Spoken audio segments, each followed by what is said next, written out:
This is a presentation of the Oklahoma Sports Network. Any other use of this telecast or any pictures, descriptions, or accounts of the game without the Oklahoma Sports Network's consent is prohibited. It may not be reproduced or retransmitted in any form, and the accounts and descriptions of this game may not be used without express written consent.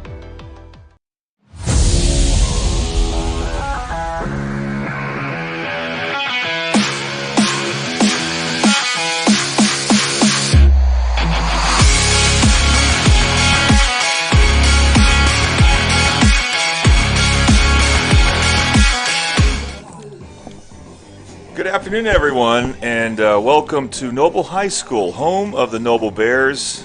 And we have a big game today. It is a true championship game between the Noble Bears and your Midwest City Bombers for the right to make it to state. Jordan Ray with Tom Carpenter. Let's go ahead. And this is what they're playing for, Tom. Some team is going to get the plaque later today, just within 1 to 2 hours. Well, this looks like it belongs in a Bomber trophy case to me. I could be wrong, but I believe that's where it's going to go. Well, they're going to have to earn it on the field, and they're going to have to do it in a rather wet field. In fact, we'll go ahead and show you what that's looking like. Well, the sun actually just now came out a little bit, so that's awesome. But you can see the clouds in the background have just blown over and left a little steady rain. It wasn't real bad, but it was steady. So you can't tell by the camera there. We do see that gray that kind of matches the sky.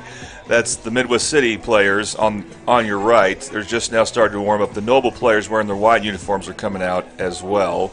Same uniforms they wore yesterday. They wore blue on Thursday. And now they are just starting to warm up. So how long before we get to the game time, I'm not sure.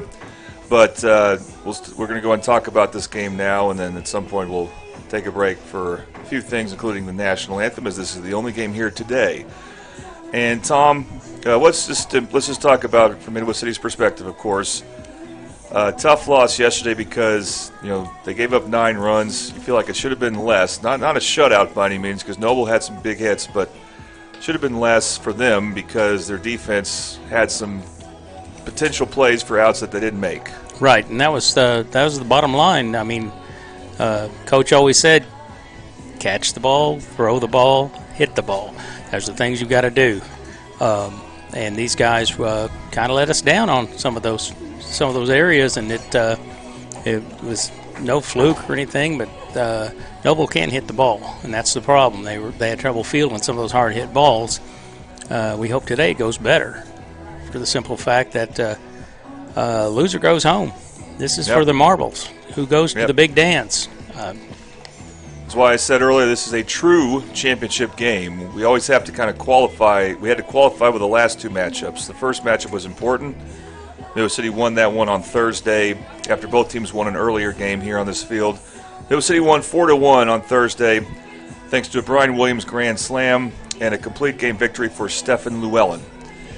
And so they got to sit tight and watch Noble have to play an extra game yesterday. Noble took care of business against Guyman.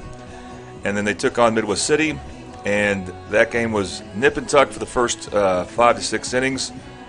But, again, Noble had to make an early pitching change, and they only allowed 1 run in that inning when they had to make an early pitching change, and it ended up working out well for them.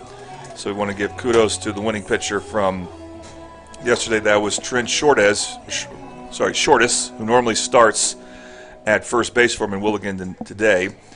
He pitched very well for Midwest City. Kenny Colston had highs and lows as a pitcher, but unfortunately, I should say, Shortis pitched well for Noble. For Midwest City, Kenny Colston had some highs and lows, but again, the defense wasn't totally there, including him. He had an error at pitching, and then just some few bad breaks, and we found ourselves tied at 4 after 5 innings, thanks to a couple runs from Midwest City, thanks to doubles from Devin Sissons and Brian Williams in the bottom of the 5th inning.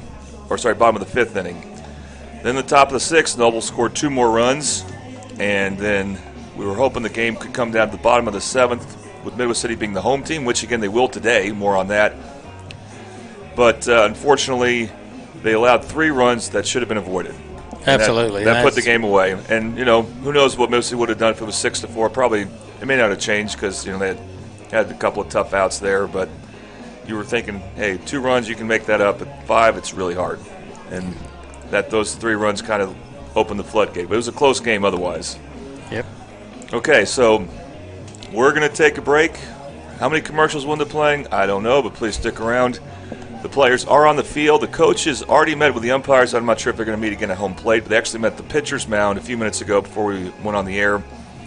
And hopefully that will be it, and we'll have a national anthem, and then we'll have a game under some cloudy weather. I know it's not the brightest scene you're looking at.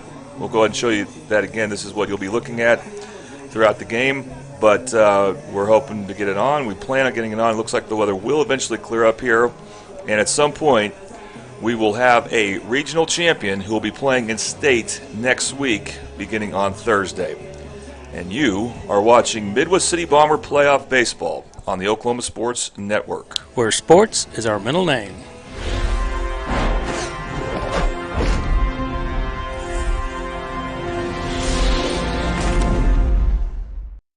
Have you ever seen an insurance commercial and ask yourself, are they really telling me the truth? Well, guess what? They're not. Somebody runs a red light and you think all of a sudden their insurance company's going to be all neighborly about it? Insurance companies aren't in the business of saving you money. They're in the business of keeping your money. So remember, save our number in your phone so when tragedy strikes, Call Rob and Will. When it comes to your home, you need someone that you can trust to keep it safe and protected for you and your family. Vesta Foundation Solutions is your local, family-owned company that has helped many homeowners fix and protect their homes. Our engineered solutions can take care of all of your foundation repair, basement waterproofing, concrete leveling, and dirt crawl space repair needs. We take pride in getting the job done right, and you'll always be protected with up to a 75-year warranty. Contact us today for a free estimate.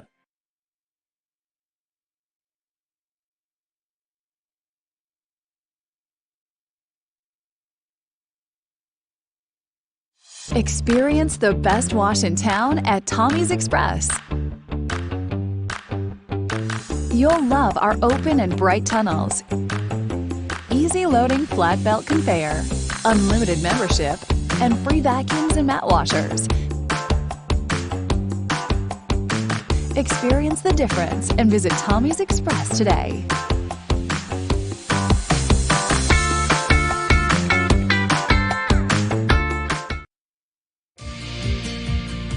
Red Plains Plumbing has been offering reliable commercial and residential services to the OKC metro area for over a decade. From new construction and remodeling to residential repair, they can handle jobs of all sizes.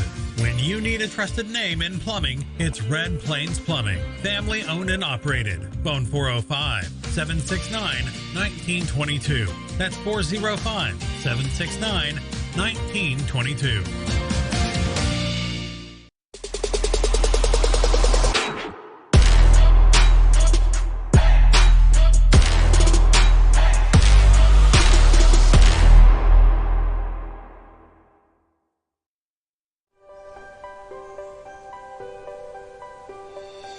If you've lived in Oklahoma long enough, you'll know that we get extreme weather. With that extreme weather comes hail damage to your roof and an insurance claim. When that happens, there's not a better company to deal with on your insurance claim than Cantrell Roofing and Construction. Since 1987, Cantrell Roofing and Construction has proven to be the best in the business, and always remember, got hail? Call Cantrell. Call them at 405-642-8558.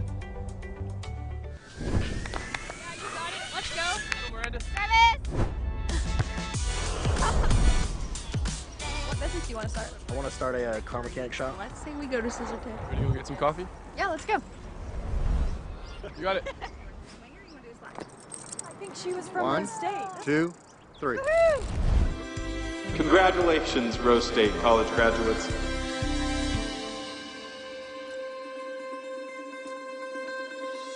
College is more than just going to class. College is a journey. It's meeting new people and making new friendships that will last a lifetime. It's learning from professors who care about you and your success. And finding out it can be really fun and rewarding. It's discovering that thing you want to do for the rest of your life. Cameron University is all about helping you grow and succeed. Because your success is our success.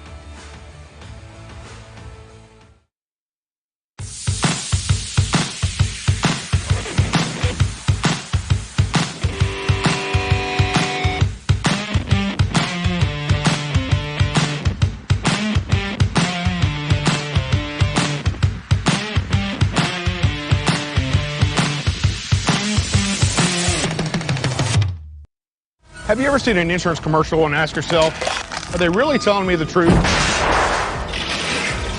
Well, guess what? They're not. Somebody runs a red light, and you think all of a sudden their insurance company's going to be all neighborly about it? Insurance companies aren't in the business of saving you money. They're in the business of keeping your money. So remember, save our number in your phone so when tragedy strikes, call Rob and Will. When it comes to your home, you need someone that you can trust to keep it safe and protected for you and your family. Vesta Foundation Solutions is your local, family-owned company that has helped many homeowners fix and protect their homes. Our engineered solutions can take care of all of your foundation repair, basement waterproofing, concrete leveling, and dirt crawl space repair needs. We take pride in getting the job done right, and you'll always be protected with up to a 75-year warranty. Contact us today for a free estimate.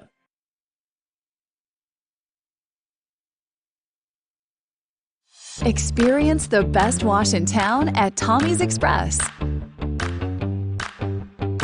You'll love our open and bright tunnels, easy loading flat belt conveyor, unlimited membership, and free vacuums and mat washers. Experience the difference and visit Tommy's Express today.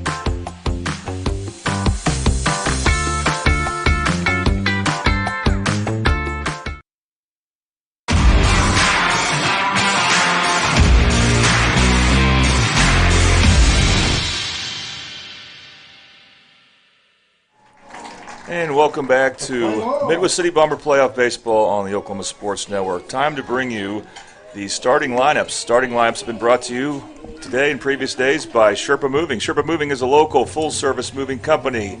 They offer packing, unpacking, and special handling services. Their team is experienced and knowledgeable and will help you get through what is usually a difficult time. Sherpa Moving, for all your moving needs, are located at 401 West 33rd Street in Edmond, 405-724-8750.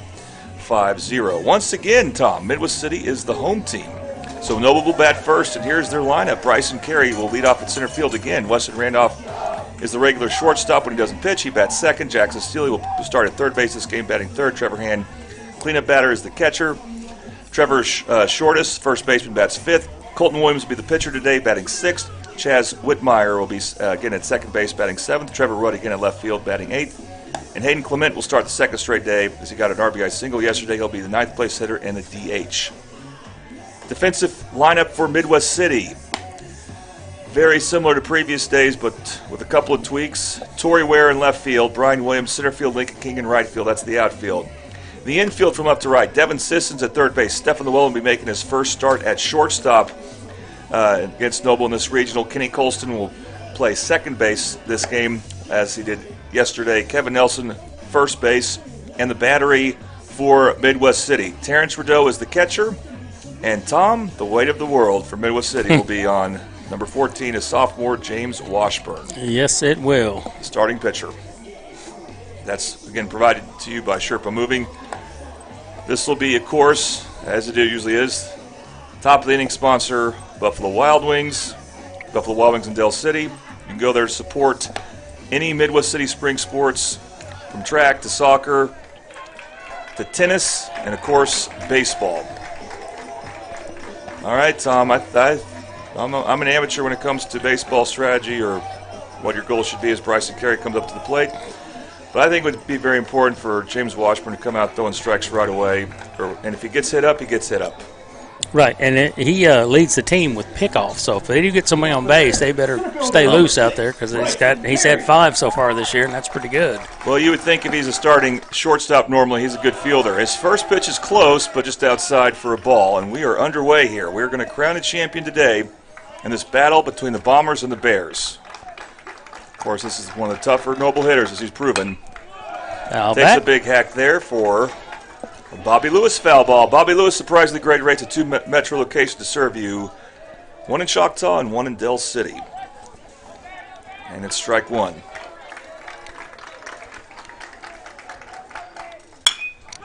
Ground ball sharply hit the other way, but it's another foul ball, another Bobby Lewis foul ball.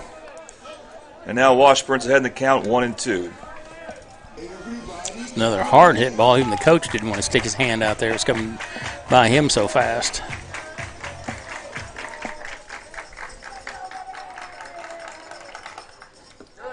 One-two pitch, well in the dirt. Well, it's probably a good pitch. I always like. I would rather see it be too high or too outside. Let them take a hack at it.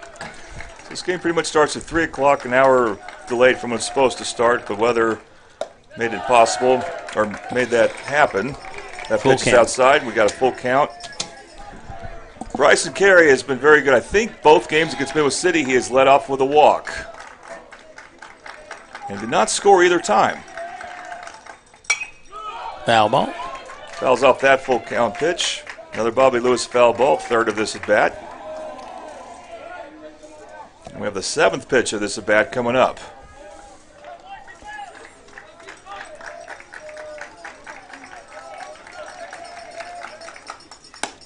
What's the call? It's ball 4. Just outside. Left-handed batter. So once again, Mr. Carey, effective leadoff hitter, draws a walk, and here comes the shortstop for Noble, Weston Randolph. He pitched the game against Midwest City, though, on Thursday. Gave up only 1 hit, and of course, that was a grand slam. So took some shine off the rest of that. Number 21, Weston Randolph. It's Midwest City. That was all the runs they needed, thanks to a strong outing from Stephen Llewellyn, who's now at shortstop here. There's the first called strike of the game. Tom, one thing I was talking about, we've talked about a few times, Lincoln King, that right field for Midwest City, had some balls land right in front of him yesterday. Should he play up some against right-handed hitters? You don't do that against Carey, but against the rest of the Noble lineup. There's a pickoff attempt. Yep. Slid in safe. Yeah, I think he's moved in some from where he was at. Coach may have heard you telepathically or something. I don't know. Well, I would never question Coach. Oh, we have a pickle, just like you talked about, Tom. If Nelson can make the throw, now it's going to be Washburn back at first. Run him down. Carey's going to make it hard, but they got him. We'll see how much of that we can show you on our replay here. See the very tail end of that is that's actually Washburn, the pitcher, making the play. That is a Eastside Church of Christ replay, and that's got to be nice for Washburn to get that leadoff hitter out. And Tom, you talked about it, and there it is. And the sun's coming out too. 0-1 pitch outside. Yeah, and this turf infield is going to be good when the sun gets in. A little wind on it in the sun, it's going to dry up pretty good. Still might be pretty wet in the outfield. So, What'd you like about that pickoff move, or was that more so bad base running? I think that was more bad base running. I mean, I actually think Rideau could have got him because he didn't get that good of a jump, and then he decided he didn't have a good jump. He tried to put the brakes on and slipped. That's just unusual. Bryson Carey's been on base a lot. Unusual to see that type of mistake. But we'll take it. Yes. And now it's 1-2. Hard hit down the middle, base hit. Weston Randolph will now be the base runner.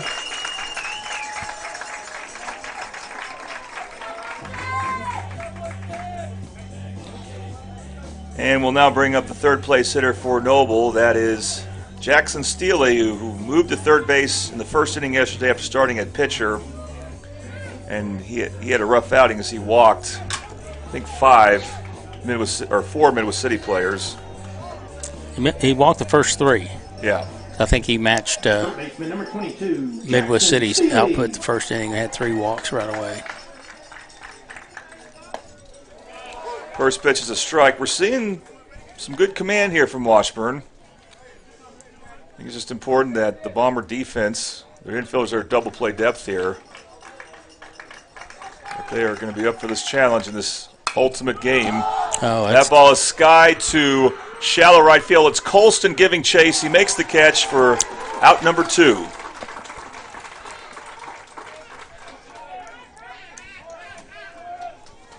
Still on first base is Randolph, and now the former Bomber, Trevor Hand, batting cleanup, and he'll have a chance to bat with a runner on first base here. I say this every game we've had him this week. Good kid, good ball player, good athlete. Yep. Catcher number 16, Trevor Hand. Be a little careful with him here. First pitch inside for a ball. Rideau turned around and questioned the official. Oh, you better be careful. Well, no, when he does that, he just says, where was that? Okay. He'll know if that's the bottom of the zone for him. Oh, another nice pickoff move. Forced Steely to slide in. Or, sorry, confused Randolph to slide in. But he did get back in time. Goes there again and again. They have him in a pickle. Nelson's got to be careful. Makes the good throw to Colston. Again, it's going to take Middle City some effort here to get this done. Here's Sissons, I believe. But making the tag is Colston. How about that, Tom? I'll take that any day. That's great. All right, we're going to go ahead and talk about the starting lineups we'll see at the bottom of each inning. So here is the Midwest City batting order. Again, this is, first I should say, brought to you by Sherpa Moving again. Sherpa Moving, a local full-service moving company. They offer packing, unpacking, special handling services, and a lot of great dudes lifting your stuff you want to get moved. They're located in Edmond. Call them at 405-724-8750. They're eager to help you out. And here is the Midwest City batting order. A change in the batting order. Terrence Rideau will still lead off at catcher. Devin Sissons batting second at third base. Brian Williams batting third at center field. Kevin Nelson at first base batting fourth. This is where the change will take place, though. Batting fifth. I should have updated. That is not, Kenny Colston is not pitching. He pitched yesterday. I thought I changed that. Yeah. He's, of course, playing second base. But he is moving up to fifth in the order. James Washburn will actually be starting at shortstop, or starting at pitcher. He was the normal shortstop. He's moved down one spot to sixth in the order. Stephen Llewellyn will be at second base batting seventh. And the usual Lincoln eighth spot hitter is Lincoln King in right field, and Torrey Ware batting ninth at left field. Okay, I got through that somehow, even though it was a bit of a mess. But here are the Noble fielders. From left to right, Trevor Rudd, Bryson Carey, Seth Wilson. The infield, from left to right, Jackson Steely, Weston Randolph, Chaz Whitmire. Trent Shortis is the first baseman. And then the battery, of course, Trevor Hand at catcher. And pitching for Noble will be Colton Williams. So I did mess up at one point. But Colton Williams is normally the sixth place hitter, still hitting sixth for Noble, will be the pitcher in this game. Tom, what do you think about Kenny Colston moving up to fifth in the batting order? I think that was a good move by Coach to shake it up a little bit. I think they're getting a little stale because I think we had pretty much the same batting order the first two games. And yes. I'm glad to see him shake it up a little bit, and let's see what we can do. I mean, Colston showed him what he could do, and I had a talk with Terrence Rideau during the rain delay, and he seemed pretty pumped up, and I reminded him about his home runs, and he had one on this field a while back. He needs that positive talk. Now, I am curious what you think about this. So Midwest City picked off two Noble base runners, Bryson Carey and Weston Randolph, and it took him a while to get Randolph, and if there's a second base runner, that would be a problem. Well, when I taught a pickle, it didn't go more than once. I said you always get the ball on the far side, where the runner's going. Where he's going, and then chasing back toward home. Whatever gets him to home, and home backwards, being, whatever base he was on. Back toward first, and make one throw. Terrence Rideau leading off. It took a few throws, but there's only one base runner. The bottom line is Midwest City got the job done. Right, and that goes along with his good move over there. I don't know what the coach was thinking about over there because he apparently sent them both kind of. Just amazing that it happened twice. Meanwhile, it's 1-1 the count to Terrence Rideau. So we'll see Colton Williams for the first time. That pitch is outside. This is where it gets interesting, Tom, because neither team is using who they believe to be their top two starters. Right. I mean, they've used them up. I mean. Yeah. And I don't know if Colton Williams was going to start this game if they didn't make a pitching change yesterday. But the good teams, the good baseball programs have really good third and fourth starters. Right. So we don't want to assume anything for him or for Washburn. Although, Terrence Rideau, you see how fired up he gets, Tom. He does his job as a leadoff hitter and draws a walk. I'm liking this freshman more and more. And here comes Devin Sissons. Sissons had a double and scored a run. That happened in the bottom of the 5th inning. And City could would really benefit from him getting going, because that would give base running for Brian Williams. Oh, nice bunt. It's going to be a good bunt. Trevor Hand will throw it to first to Shortus for out number 1, but the base runner advances to second, so a sacrifice for Devin Sissons. Now, Tom, this does make it maybe where Noble has more incentive now to pitch around Brian Williams.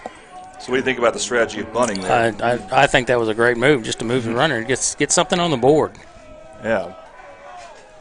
We'll see how Williams pitches to Brian Williams. Actually, it's Williams versus Williams. He went right at him. And it was Williams, the Noble pitcher, going right at him and getting a swing and a miss for strike 1, but Trevor Hand may have called something else. Yeah. So don't throw it up there to him. The thing about Brian Williams, him being a great player, he'll adjust. He never has this, doesn't seem like he has the same approach from one at bat to the next. So he was one to be aggressive here, but he can adapt, and if he has to take that pitch next time, he will. Not paying a whole lot of attention to Rideau, and that second pitch misses. I think the Noble fans wanted it. Look low to me, and then we're way up here. They're right You were behind talking it. to this umpire before the game, right? Right. So he's one of your Both of these guys buddies. are good friends of mine. They're really good umpires. That pitch clearly inside, almost hit Williams around the legs. And the count now goes 2-1. In fact, the guy behind the plate, I worked the state tournament with him last year in 2A. All right, there. Is it 2A? Are they having a game today? I don't know. We're getting on the Eric Sherm, our boss, is helping with that. That's a good pitch from Colton Williams as it catches the inside corner against Brian Williams. And now 2 strikes. We'll see how Brian Williams adapts, if he expands his swing zone.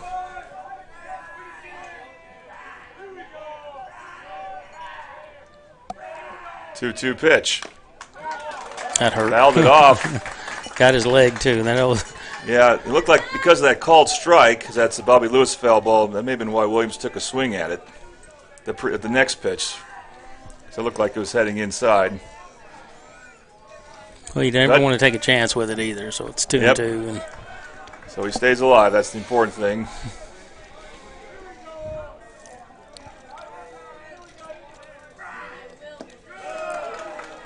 Low pitch, good eye from Brian Williams. Count goes full. Kevin Nelson on deck for Midwest City.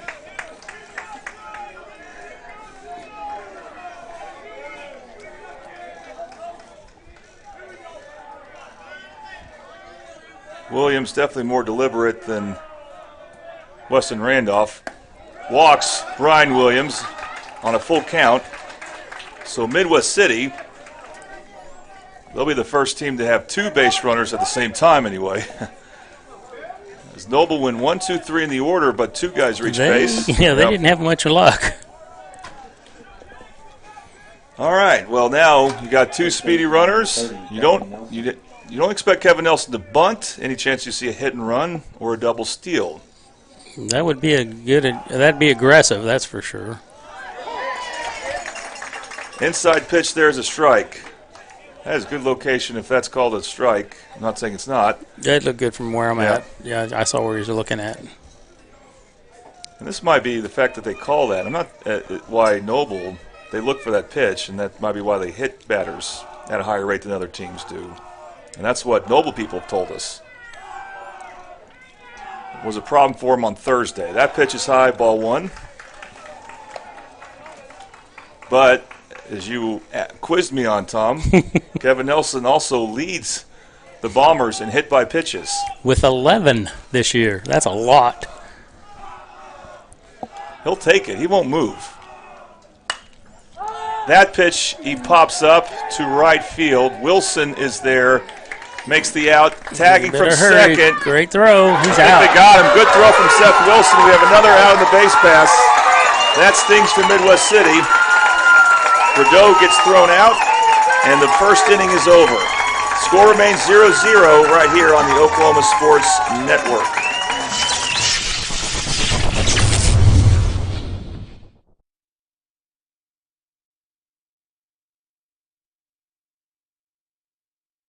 Experience the best wash in town at Tommy's Express.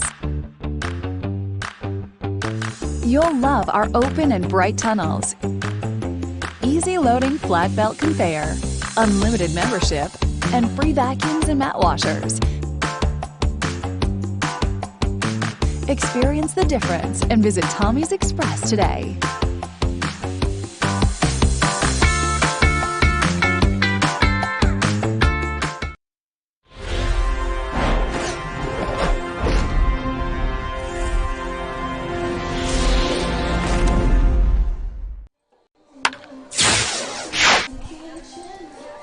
Welcome back to Midwest City Bomber Playoff Baseball on the Oklahoma Sports Network. Jordan Ray, Tom Carpenter with you.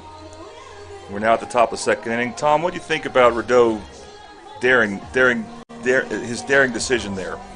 Well, that's usually how they're coached, and if the ball's hit where it was hit and he could get a good break on it, I don't think he got that good of a break on it, but you can go when the outfielder touches the ball, not when he actually catches it or they call it out, but when he touches the ball. Right, but you got to be careful you don't leave early. Yeah, he got it clean, and that outfielder made a great throw.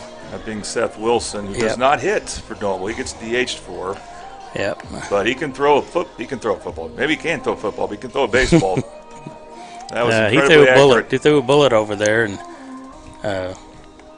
that's a case where, again, we had two runners on, and we left them on base. I've seen too much of that all year. Yeah, and it took a bat away from Kenny Colston with two on. But, you know, I get it. If it's hit to right field, you look to go there if you're on second base. All right, so Trevor Hand, we've already seen him have an at-bat that got taken away because of a caught stealing to end the inning at the top of the first inning. So we're going to hear this, there's a Right Said Fred or something, call-up music. So come up again to lead off the top of the second inning, the Buffalo Wild Wings top of the second inning. Leading off the top of the second for the Bears, number 16, Trevor Hand. So Washburn, and he gets first a base pitch hit. swinging. Oh, wait, will it fall, or will Brian Williams or Lincoln King get there? It's Lincoln King got it. Great play. You know, I think was King may have been shaded over to right center field. Yeah, I thought he was. So, because you didn't anticipate that, and I don't blame you. But that's no. But that turned out to be a good call, however he was positioned. Trevor Hand can hit the ball. We've seen it. Yeah. Number 9, Trent Shortest. I think Midwest City can be at their best pitching-wise. Of course, strikeouts is what you want, but also their outfield is probably the strength of their defense. They're fast. They're all fast. And absolutely. Ground ball. Sissons will wait for Llewellyn to get it. It's going to be a tough play, but he got it. We'll show you that one again on the Eastside Church of Christ instant replay. It was a good decision by Devin Sissons. It turned out to let Llewellyn handle that, and Llewellyn had a great throw to first. Midwest City's defense has been pretty good so far. 2 outs here in the top of the second inning. Yeah, on this carpet, you got to see where it's going to bounce, and sometimes the third baseman will let it go if he knows the shortstop's got a good arm, and Sissons does. So here's the pitcher, Colton Williams. Normally he plays third base.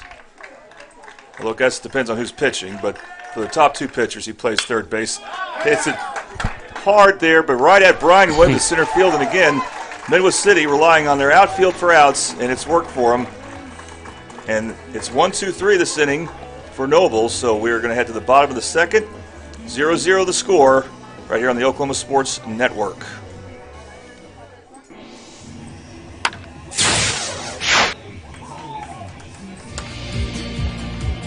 Red Plains Plumbing has been offering reliable commercial and residential services to the OKC metro area for over a decade. From new construction and remodeling to residential repair, they can handle jobs of all sizes. When you need a trusted name in plumbing, it's Red Plains Plumbing. Family owned and operated. Phone 405-769-1922. That's 405-769-1922.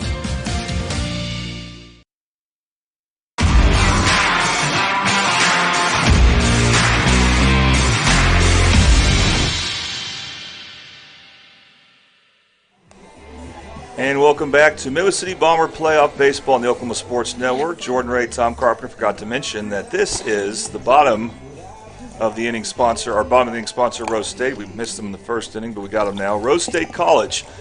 Parents want to save money on college? Help your student get ahead by earning college credit in high school. It's called concurrent enrollment, and Rose State College makes it easy and very affordable. Apply today at rose.edu/concurrent. Yeah, Kenny Colson's coming up, and I'm excited. I think he's due again. Yeah, well, something to look out for later. I want to go and mention this now. I'm hoping you mentioned guys being due. Kevin Nelson, he's hit a lot of pop flies. So hopefully he can line something soon here. Or he's had home runs. He's got a couple of home runs, but he can do that too. I just want him to drive the ball. That's a nice pitch. Colston leading off this inning. First time he's batted fifth here in this regional. Midwest City second baseman takes a strike for pitch one. Oh, too high. And he skies one up. And this will once again be Seth Wilson if they can find the ball. Good and they do find the ball. Actually, Bryson Carey comes in from center field to catch it. And that's out number one for Midwest City. So James Washburn, the pitcher, moving down one spot in the order, will now come up here. There's one away. Number 14, James Washburn. He swings at the first pitch. That's skied up near center field. And once again, Bryson Carey is there. Carey throws right-handed, but bats left-handed. And it's a good all-around player, so we just had the two outs now. I got a new saying, don't hit it to the center fielder, guys. Yeah.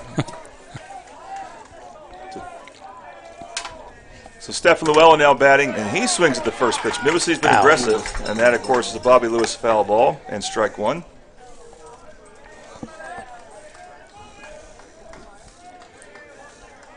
It's going by fast this inning. We saw it someone from Noble in the top of the second, and we're seeing it here from Midwest City. A lot of aggressive swings. And that's a high pitch, and Llewellyn will take first base as that pitch goes over the head of Trent Shortis. So Weston Randolph, definitely an error on his part. And Llewellyn reaches with an E6. Yeah, I thought he had him. He fielded it, got the good bounce on it, and really got the energy in it. I'll benefit from this, if nothing else. Midwest City could start the inning with a 9th-place hitter, so it's not a bad thing. They go back to first unless, of course, Noble picks off Llewellyn, which made a kind of an attempt there. He takes a big lead. I noticed that yesterday. He takes a big lead, and he really draws the throws over there. Again, foul ball. First pitch swinging, but this is going to be foul. Bobby Lewis foul ball. Well, I think Coastland, if he'd had his first swung at his first pitch, it was a slow curve. Yeah. I think he could have sent that the distance, but we've seen like 4 or 5 straight swings from the Bombers here. King takes that pitch for a ball. Well, I've checked our weather. It looks like the clouds are gone. It's going to have good weather from now. I know it's still overcast a little bit here, but the sun was out for a moment. It's gotten cloudy again, but we're not expecting any more or much more rain. It's not what the forecast says. Good patience here from King. He works a 2-1 count. Some Saturday afternoon playoff baseballs. We're trying to decide who else will go to state to join Carl Albert and other teams. King again, it's a ground ball to first. It was bobbled, but Shortis got it for the third out. That's been what Lincoln King's been doing lately, grounding out to first. And that'll end the bottom of the second inning. We're going through this game quickly so far. Bombers and Bears tied at 0 on the Oklahoma Sports Network.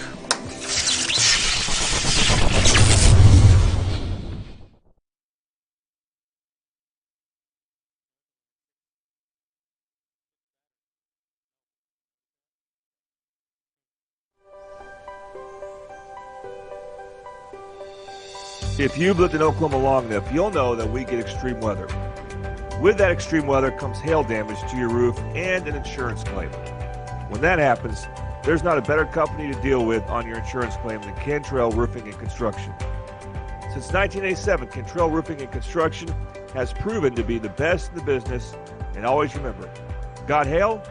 Call Cantrell. Call them at 405-642-8558.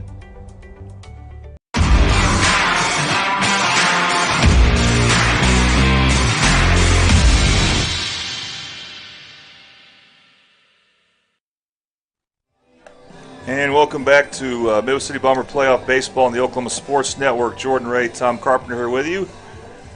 Back to the Buffalo Wild Wings top of the third inning. Didn't change that part here, but that's where we're at. As Noble, of course, is the road team, Tom. All three games, Noble's been the road team in their home field. Yep. I don't know if that's a good or bad thing. It was good the first game we won. Getting off the top of the third for the Bears, number 4, Chad Whitmire. Chad Whitmire, the batter now. And he skies the first pitch to left field. Torrey Ware is there. Easy catch, easy catch. For out number 1. And Tom, these guys want to get this game over with. They are not being very patient. This is true for both teams at the moment. Yes, that's true. But you got to get credit to the pitchers. They're also not messing around. After we saw both leadoff hitters drew walks. But otherwise, the hitters have been out there swinging. We'll see what Trevor Rudd does, the 8th place hitter and left fielder for Noble.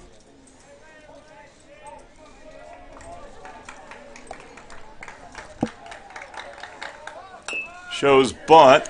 Good bunt. Let it go foul. Does go foul, so that's a Bobby Lewis foul ball. That actually makes the count go 1-1.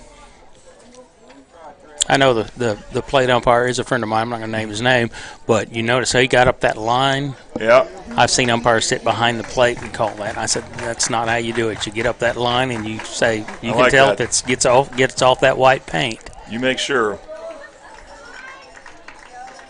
These guys have called a pretty good game so far. Pitch outside, ball 2.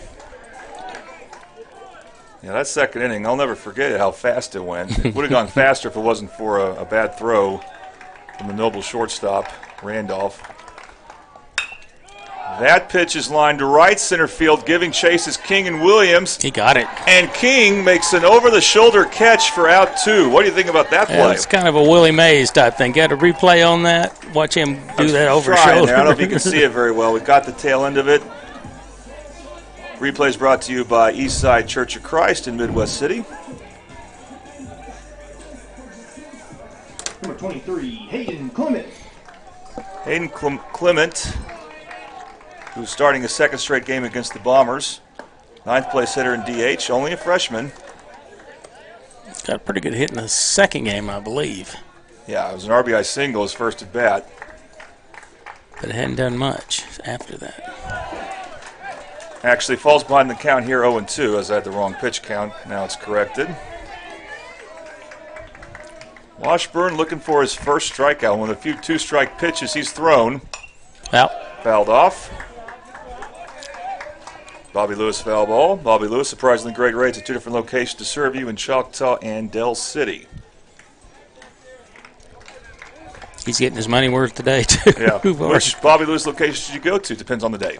That's a good pitch. Ooh, that was close, but it's called the ball. So for Bobby Lewis on Monday, Wednesday, and Friday, head to his Choctaw location. Tuesday and Thursday, head to his Del City location. It's hard to call that pitch. It comes in there high at the plate, and that's all, but sometimes that's getting closer to the same pitch. That pitch high and inside, ball 2, and Clement works the count 2-2. He's going to throw a heater now. That ball is laced, but there is Llewellyn. Fields it cleanly, throws on the dirt, but Nelson's able to scoop it up for out number 3. And through 3 innings, James Washburn has faced the minimum. Great sign for the Bombers. We'll see if he can keep it going, but now it's the Bombers' turn to go for some runs here. 0-0 on the Oklahoma Sports Network.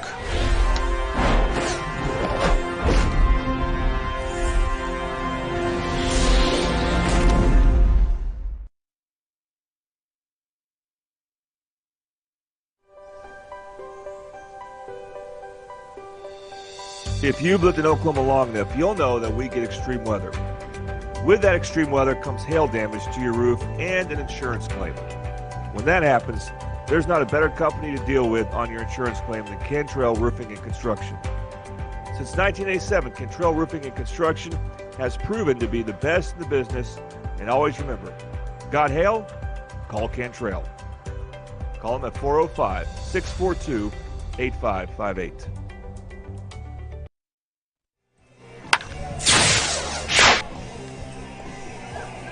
Welcome back to Middle City Bomber Playoff Baseball on the Oklahoma Sports Network. Jordan Ray, Tom Carpenter. Bombers and Bears are tied at 0. This is a Rose State bottom of the third inning. Torrey Ware will lead off here, and then the top of the order back up for Midwest City. Game's going pretty quick. It sure is. The pitchers are throwing strikes. The batters are swinging. It's just hitting it to people. That's the problem. Well, I think I like this game so far for Midwest City. I don't know who has a deeper bullpen, but that's kind of how I'm thinking about it. Count now 2-0, so Torrey Ware with a patient approach. Ball 3. This is a surprising bat because Williams, the pitcher for Noble, has been throwing strikes. You don't want to walk Torrey Ware. Outside, inside. He's not been on target. He'll be taken here, I bet. Takes Ball inside. 4. That is a surprising walk, but give credit to Torrey Ware for his patient approach. And the Bombers will have a speedy base runner. But again, these pitchers you're seeing today are both infielders mostly. So be careful about a pickoff move.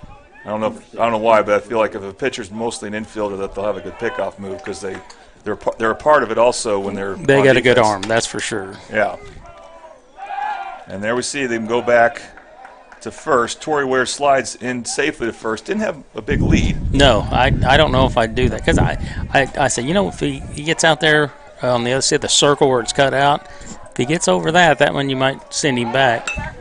Terrence Rideau, they go to second. Big mistake. I don't get that either. Was that a bunt attempt? I missed that. Yeah, he bunted it. It was a great bunt, but he bunted it right to the pitcher, and the pitcher got it so quickly he thought he could get him out, get the double play ball. So Ducks are on the pond, and we got some hitters coming up.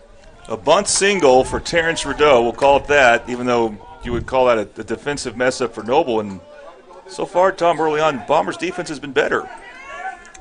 Partly because They're playing better, mistakes. right? Yeah. They're playing better. Noble's had the mistakes on defense so far. Does Devin Sissons bunt here? He has tried before. Takes on that pitch and takes a strike. The main thing you want Sissons to do something, but at worst, you want Brian Williams to come up with 2 base runners. And there's 2 speedy base runners at that. Infield playing in. It's a good pitch. Ooh, sweeping, breaking ball catches the outside part of the zone. No bunt here. If he was thinking about it before. Well, he might. That's what I'm With saying. 2 strikes? This would be a situation, and if Coach is going to gamble. I don't think he'll bunt with 2 strikes. But he knows Devin can hit. Takes a high ball there.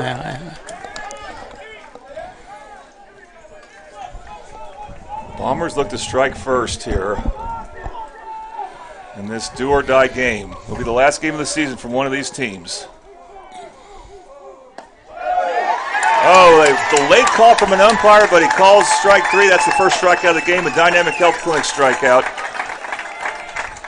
Credit to Colton Williams for paying the corner there. And that's out number 1. And here comes Brian Williams. Yeah, it looked like a good pitch to me. I mean, I don't know why he was looking at it.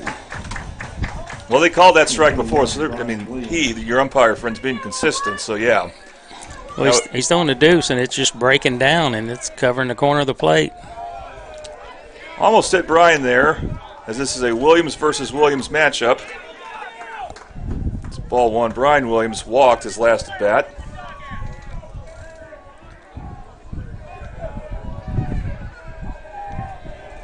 He has been good with runners in scoring position in this regional. It's That's a good pitch. There's that sweeping breaking ball that catches the outer part of the zone. Strike one. Yeah, that's a pitch you got to look for if you're a Bomber batter now. And that's a good one. You could hit away into right field and score some runs. Oh, foul back. Bobby Lewis foul ball, and Brian Williams finds himself down the count 1-2.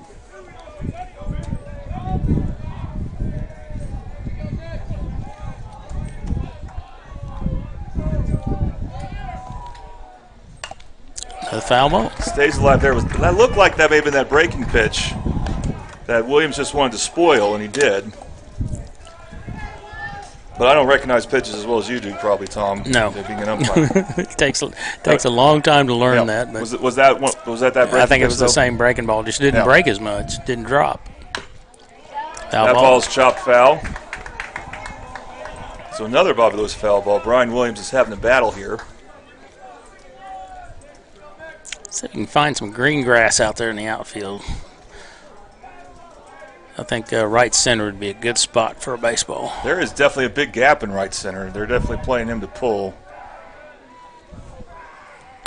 Uh-oh. And Williams charges one to deep left field. Oh, that's going to be caught. Ware will get back to first. Trevor Rudd with the put out there. That's a big out for Noble. Dang. 2 outs. And what I was mentioning before, Tom, this is a time for Kevin Nelson. Step up. Yep. Need you to step up. Let's go, bud. I would consider a double steal here, too. Number 30, Kevin Nelson. Yeah, you don't want to waste that speed you got on the base path. Yeah, well, and the other thing is, I think they did attempt to steal once third base. That pitch is inside on Trevor Hand. I think they stole third base. I forgot who it was last game. Right. And Torrey Ware could do it, but Trevor Hand does make you hesitate to send him. Oh, no. That one should be over the backstop, and it is. It lands behind the first row of bleachers. There's actually 2 rows of bleachers in front of us here. Not very many seats. But this is a very nice ballpark. Nice facility. Yeah, I don't know if it has enough seating capacity to host state tournament games. I wouldn't think so. And there we see. He hit again. He hit Kevin again. Nelson plunked. Unbelievable. He's not the least bit upset by it either. He's gone on base by that. I don't know if he even has a base hit in this regional. Maybe he did against Guyman. Oh my gosh, Kenny Colson's up. Yep. Another guy you like in this situation. We're going to mention this. He hit a home run yesterday. So, and this is why, especially with Kevin Nelson getting hit by pitches and drawing walks, you have Kenny Colston moving up to the 5th spot. Check swing, strike one. That's almost certainly called a strike. Yeah, he's tied with Brian Williams for the 5 home runs each. There you go. Pitch is down, ball 1. So bases are jacked. No, that's not the way to describe it. Bases are loaded, full. Ducks are on the pond, as Daddy used to say. Full amount of ducks on the pond. Here's the 1-1 delivery. That's a good pitch. Inside, just missed. That's a good pitch for him, though. He could hit that one, take it around to left center. I mean, that was a good pitch for him to swing at, even though it wasn't quite over the plate. Base runners will take off on contact here with 2 outs. That is down, ball 3, so Colston in position to potentially get an RBI walk to get Midwest City the first run of the game. But he's got the green light. I guarantee you he's not telling him to take that pitch. So we'll see what he does. 3-1 pitch. Ground ball to the shortstop. Can he get the throw at second to get Nelson easily? No, he dropped it. What was the call? He's going to call a transfer. That's a good call. That's the signal there? Yeah. I don't recognize the signal. He's transferring the ball. He already got the out. He's transferring the ball when he dropped it. Why would he transfer it with 2 outs? Anyway, it is the good call. I think he held it long enough. And you're watching Midwest City Bomber Baseball on the Oklahoma Sports Network. Where sports is our middle name.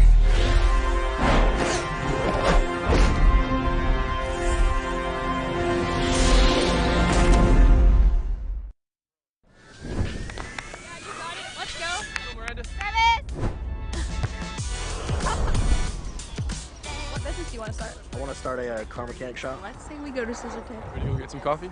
Yeah, let's go. You got it.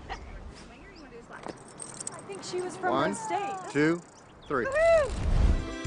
Congratulations, Rose State college graduates.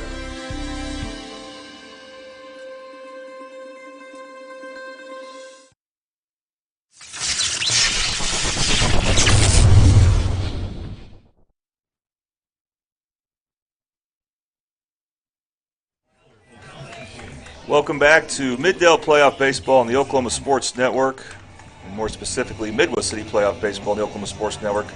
It's the Buffalo Wild Wings top of the fourth, tied at 0. Tom, it's just surprising. You thought maybe some runs would be scored against. These are not the first or second pitchers for either team, but they've gotten the job done. Yes, they have. Well, these kids have had to step in all year long, so it's not like... Yeah, they pitched over the weekends. I called the weekend games. The non-district games normally played Thursday, Friday, and Saturday. Also, these teams are ranked preseason top 4 for the regional or for their district. And what does that mean? It means they play easier teams at the beginning of the district schedule, and oftentimes they will use their best pitchers on the weekend when that's happening, and they'll use their third or fourth pitchers in those games. They know they're going to win anyway. So, point being, these pitchers have experience, and they've been effective, I would say, so far. James Washburn's been very effective as he's faced the minimum. It's not perfect, not a no-hitter, but he's faced the minimum. We will head to the top of the order for Noble the second time through. Bryson Carey, the center fielder, the only left-handed batter in the lineup, which does push, as we said earlier, Lincoln King back some. Good pitch there from Washburn as it's strike one. Carey walked his last at bat, but then got caught in a pickoff, or as they call it, a pickle, by Washburn. Pitch outside, ball one. Watch the movie Sandlot. You'll get a lot of that verbiage for baseball. It's an iconic movie. That ball is fisted to the outfield. It gets over Colston's head. He really had no chance at it. King with a good throw to second. Won't be in time, but hit the runner. That was a great hit. That's a bloop double for Bryson Carey, as he's been probably the hottest hitter for Noble. And now Noble looking like they may be in position to strike first. As coming up is Weston Randolph, and he got a base hit up the middle his last at bat. That would score almost certainly Carey in this situation. Although Brian Williams has a great throwing arm from center field. Good spin. Washburn will look back. Carey at second. That's a tough one, Tom, because it's a bloop double. It wasn't like he hit it very hard. That ball's inside, ball one.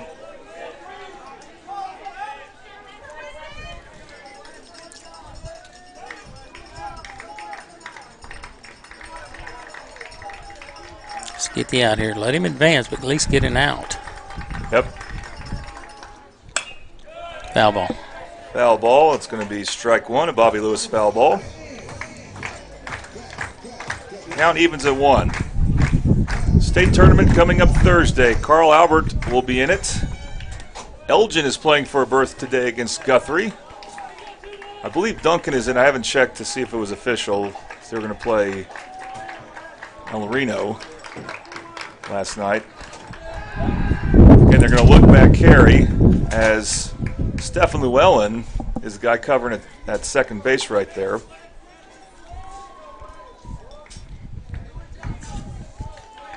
That makes the 5-6 or the 5-5 hole kind of wide right there. Inside pitch, ball two. The East Side Regionals are finished. They got finished early. They started a lot of them on Tuesday. Collinsville, Sapulpa, Coweta are all moving on. That's chopped foul. The upset was Pryor not getting to state. Also, I believe Tahlequah has. I think otherwise it's been the teams that hosted in the East. The exception being Coweta getting in ahead of Pryor, even though that was a regional hosted by Pryor.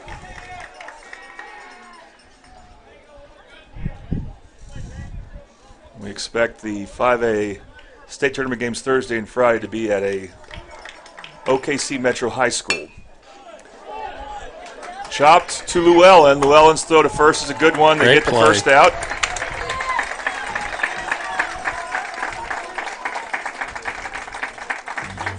And that advances the base runner.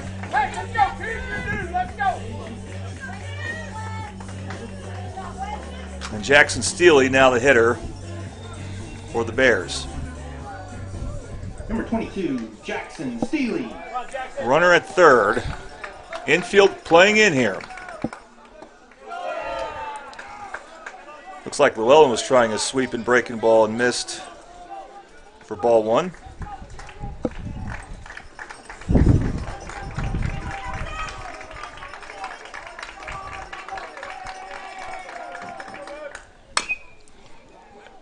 To the infield, that's Sissons. Throws to first, they're going to go home. Nelson's throw home, and it's late. And Noble scores their run.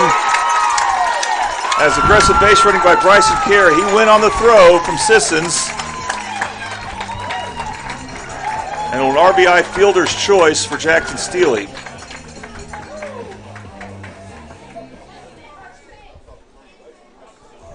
Noble takes the 1-0 lead.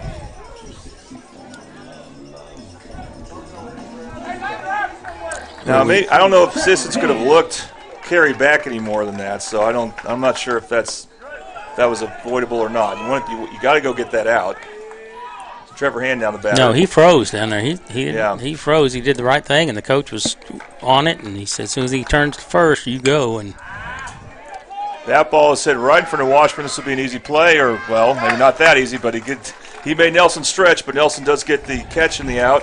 Umpire should have called him out. He would have called him out because he's out of the running lane. You can't run down that inside of that foul line right there. You got to be in that little running lane there, and you can curve back to the base. But he got him out anyway, so it's a good. We held him to 1, and let's get our bats going. It's a bloop double, and then they advanced the runners twice. So good small ball from Noble, and it's just a tough one for Midwest City. We'll see if they can get it back. You're watching Bomber Baseball on the Oklahoma Sports Network, where sports is our middle name. College is more than just going to class. College is a journey. It's meeting new people and making new friendships that will last a lifetime. It's learning from professors who care about you and your success. And finding out it can be really fun and rewarding. It's discovering that thing you want to do for the rest of your life. Cameron University is all about helping you grow and succeed. Because your success is our success.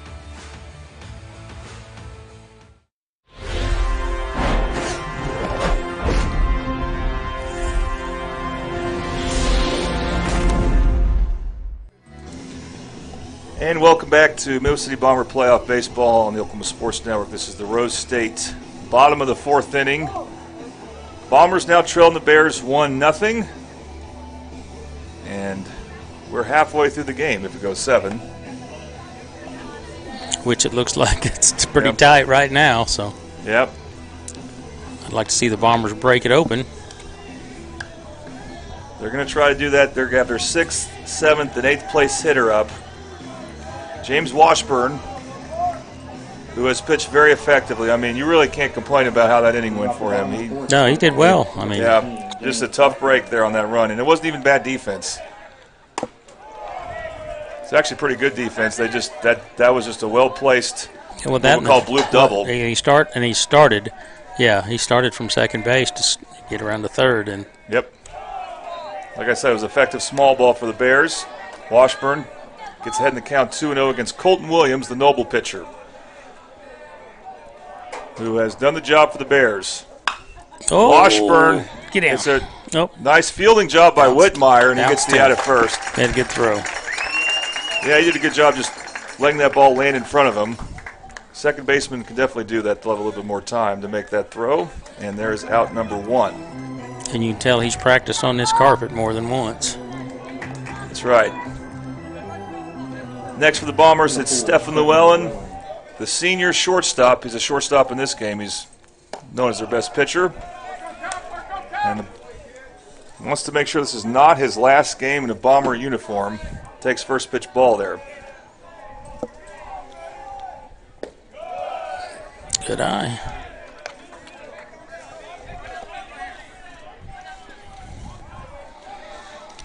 Two 2-0 the count now. 3-0.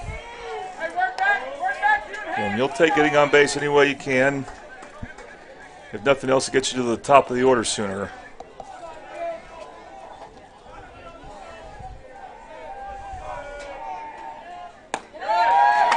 Good pitch there from Colton Williams. On 3-0, catch the inside corner. Just inside. For a strike. I doubt Llewellyn will take here, so let's see what happens on 3-1. That's outside, ball 4. Good eye from Stephen. And the Bombers have a base runner now. 1 out. Two things I'm hoping for that Lincoln King doesn't do. Doesn't ground out to first again, because that's what he's been doing the last 2 games. And it's what he did his last at bat. I'm also hoping that he doesn't strike out, obviously. They go back to first. Llewellyn gets back in time. See how his lead is? That drives the pitchers crazy. Can't really do that on a left-handed pitcher because they can see you. But right now he's got his back to him, and they'll look at him and watch him. And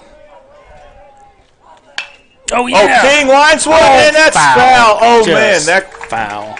That could have gotten all the way to the corner in right field there, and maybe have scored Llewellyn. That is the hardest hit ball we've seen from Lincoln King in this regional, and it's just a long Bobby Lewis foul ball strike. Yep. But still, that's something that get your blood pumping a little bit. We like to see that. Bombers need something here. Need to get their offense going.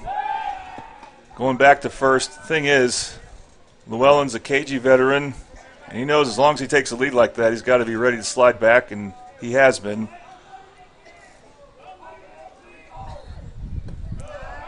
Inside pitch there. Of course, you also have to look out for Trevor Hand trying to pick you off. He didn't try there, but he did look at first base. You get picked off on a throwback like that, it doesn't look good. Runner goes, but then he came back, and this ball is skied to center field. Carey is there, and that'll be out number 2.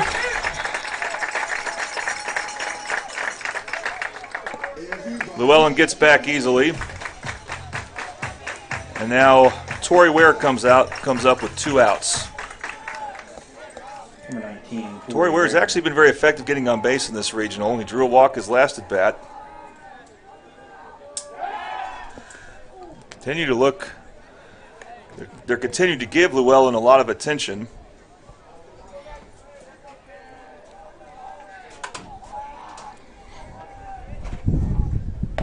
Ware swings there. First time he swung on a miss. A little late on that.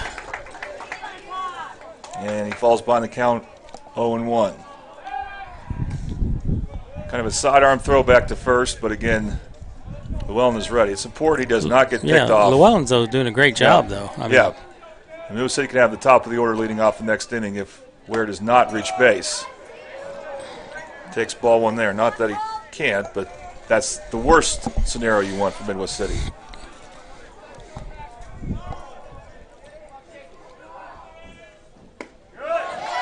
Strike 2. In the zone there for Colton Williams.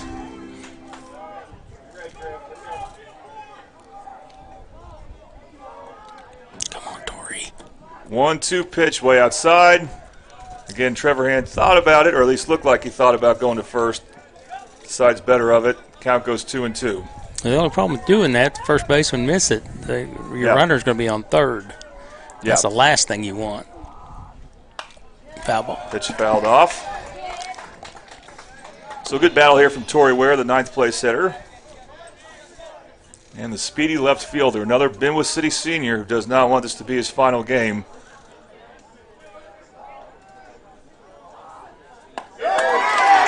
he takes strike 3. Good pitch there from Colton Williams. That's a Dynamic Health Clinic strikeout. And we have played 4 here. Noble leads Mill City 1-0. A lot of baseball still to be played, though. You're watching Mill City Bomber playoff baseball on the Oklahoma Sports Network. Where sports is our middle name.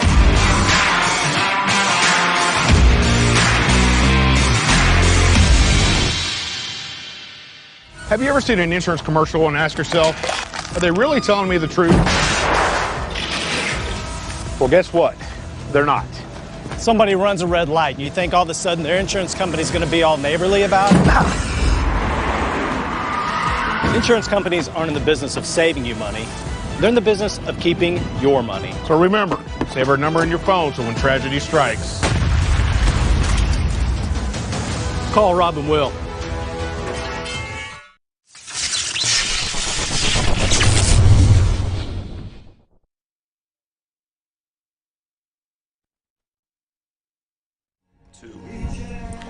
Welcome back to Mill City Bomber Baseball on the Oklahoma Sports Network. Here is the Tom Carpenter cam, or we'll call it the Carpenter cam. And we plan on using this for football, Tom. So something to think about. A little bit of a tease here for football season, which will start in late August for Mill City because they're going to be back to playing week 0. Unless they've had a major schedule shift because of this recent shakeup for football districts. But we don't know nearly enough to even talk about that other than just mentioning that it happened. It's going to happen. Something's going to be different. The district will be different. Elgin will not be in it for one, and that's good news, but they may have another good team taking Elgin's place. Right. Well, this is the Buffalo Wild Wings, top of the 5th inning.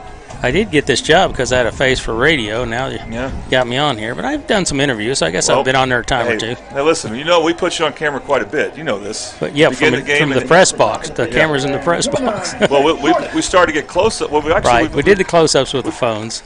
Well, even before then, we were pre-recording a good stand-up. The only thing is you were wearing your Mill City Bomber helmet, which it's not a baseball thing, so we don't have it now. That pitch there is a ball. Shortest. Check swing did not go around. I thought he did. But it is the first baseman for Noble, Trent Shortest, who grounded out to shortstop. Not a bad athlete. It's one of those who can play pretty much anywhere. That 2-0 pitch is called a strike. It's a good pitch from Washburn, catching the outside corner there. Count goes 2-1. Now a pitch too far outside, 3-1. Washburn has not walked anybody since the first batter of the game. Won't walk anyone here, but this ball could be tough. No, never mind. Kenny Colston got there plenty of time to make the out from his second base spot. QB1.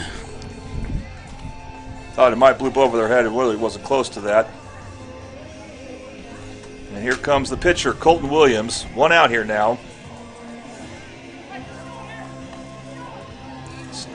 Things could start to get a little, not panicky, but definitely big for Midwest City as far as getting a run, trailing 1-0 here. The good news is it's only 1-0. So far, and we're trailing. So, I mean, if they can keep that, if we're going to score, we're going to score. If we're not, then it's going to be a 1-0 ball game and we're done. And I hate to see that, but good pitch. Good pitch there. Actually will make the count go 1-1. That catches the bottom part of the strike zone. We have not used Dynamic Health Clinic too much here, as they're putting the ball in play. However, Washburn with a chance at a strikeout here. That ball is foul. That's a Bobby Lewis foul ball. And now the count goes 1-2. Should be 1-2. They're not updating it yet, but it is 1-2. I believe it is. Yeah.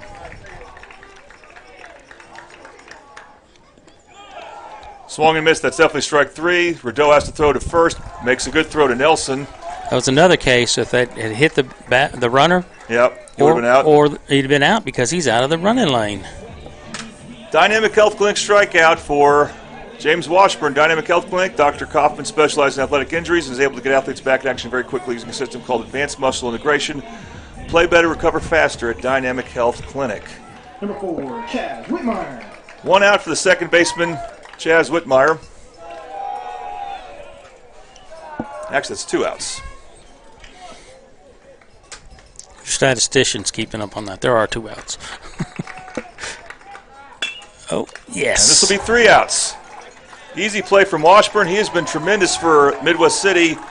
Can he get any run support? We're going to go ahead and take a break, and hopefully we'll find out that Midwest City will get some run support in the bottom of the 5th inning right here on the Oklahoma Sports Network. Where sports is our middle name.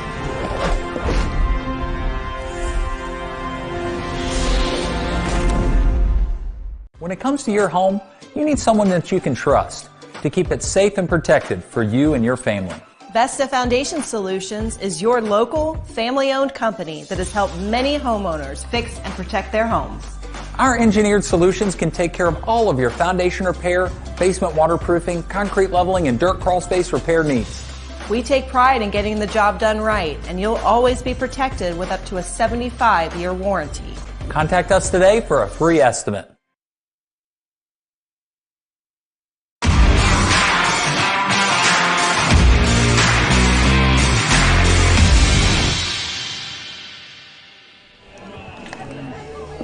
Welcome back to Midwest City Bomber Playoff Baseball on the Oklahoma Sports Network. Jordan Ray, Tom Carpenter. This is the Rose State, bottom of the 5th inning. Rose State College, saving money on college is easy at Rose State. Concurrent enrollment allows students to earn up to 27 tuition-free hours of college credit while still in high school. Apply today at rose.edu/concurrent. Okay, Colton Williams has pitched a shutout so far through 4 innings. Midwest City will send the top of the order up here to try to change that. Coming up now is for the 3rd time is Terrence Rideau. Terrence Rideau actually has an infield hit, if you want to call it that, or it was kind of like a fielder's not indifference, but pitcher basically took a bunt from him, so called a bunt single. Decided to go to second base to try to get out Torrey Ware, did not do it. And that's how Rideau got on. It led to the bases getting loaded, but Midwest City could not convert on that opportunity. This pitch here is a ball. Rideau has also drawn a walk, so he's gone on base twice. That almost hit him. He's done his job. He would love it if it hit him, actually.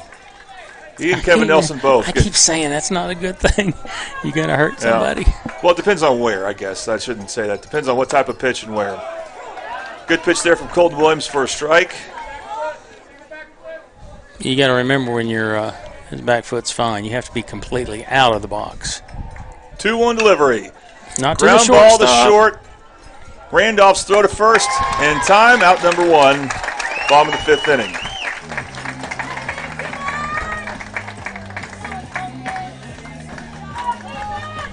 Yeah, he's been one you didn't want to hit to. Nope, but Doble's defense had a couple rough plays, but they've gotten better. And here's Devin Sissons. We got our studs in the lineup right here. Let's see if they can get us some runners on base. Sissons 0 for 1. He's sacrificed. His first at-bat struck out his last at-bat. Swings and misses there. This is a huge one to me. He needs to get on base for Brian. Took a first hack strike there. Looked at the second pitch, ball 1. That was outside the zone. So the count's even now for Devin Sissons. Another senior trying to avoid his last game. That pitch away, ball 2.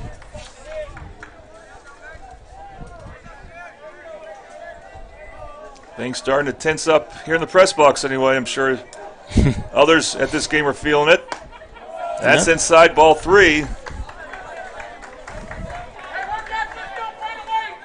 course, you're not taking all the way at all on 3-1, but got to be very selective here. It's the hitter's pitch. It's where he wants to hit it. Take a hack at it. 3-1. I'm surprised this is even motioned to first. That's clearly a strike. Well, I just think he was counting on walking, and that was a pitch he should have been hitting. Now this one's liable to be a bad one, and I'm afraid he's going to take a cut at it. Because it's 3-2. We'll see. Big pitch from Colton Williams, and that is called strike 3. Can't have that. Dynamic Health Clinic strikeout, and that's the second time that Sissons has struck out.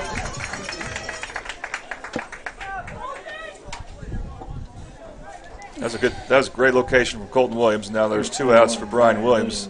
If the Bombers aren't careful, this could be Brian Williams' final at bat in Midwest City uniform.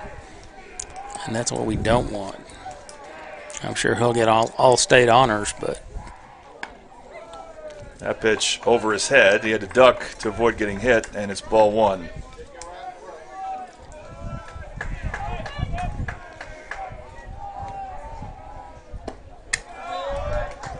That's outside, ball two.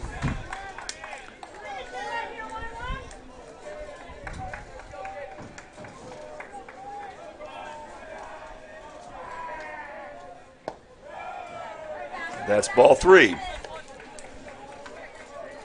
This may be another case that said just don't throw him something he can hit.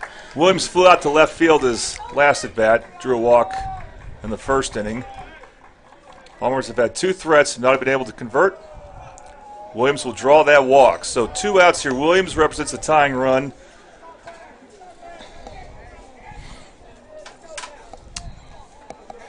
I'm in favor of sending him, Tom. No, not with 2 outs. Let's see what Kevin can do. He's going to do it. The problem is Kevin hasn't. He's gotten on base by walking, getting hit by a pitch, but he can also hit the ball. He's hit 2 home runs. Now's the time. They go back to first. Williams dives in, is in on time. That pitcher has a good pickoff move. You're right. I shouldn't doubt Kevin Nelson. He just hasn't produced. That's he hasn't hit the ball solidly this regional yet. Williams will take off. Hands throw a little bit off target, and Williams is able to steal second base. And Tom, I think a better, more accurate throw might have gotten him. Right. Definitely a lot of velocity on that throw. But when you're a catcher and that runner's already taken off and that ball doesn't get to you fast enough, sometimes you just can't get it on the target. It was close enough. There was a play. I like that he went, even though it was, like you said, close. Their coach is questioning the call. I don't understand. I definitely thought he got in just in time. It doesn't You matter. could tell when the as soon as the throw looked like it was going to be offline, I thought Williams was definitely going to get it. It would have been close otherwise. Haddix also came out to talk to the as well as the Noble coach. I don't understand. I don't think he should have overturned that at all because I thought he made a great call. Yeah, but I wonder why Haddix went to talk to him. That one is maybe something else going on. That pitch was, by the way, called a strike, so the count goes 0-1 here.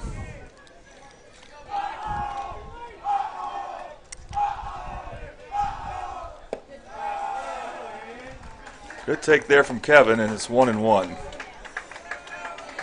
If he does get on, I would go ahead and pinch run for him. I was going to ask that if he got on. We'll see what he does first. When he gets on, let's be positive. Okay, when he gets on. 1-1 delivery. That was low. And I think one of the things Kevin Nelson definitely has is a good eye at the plate. Hope I'm not jinxing him here. No, and he's got a good swing. I like his swing.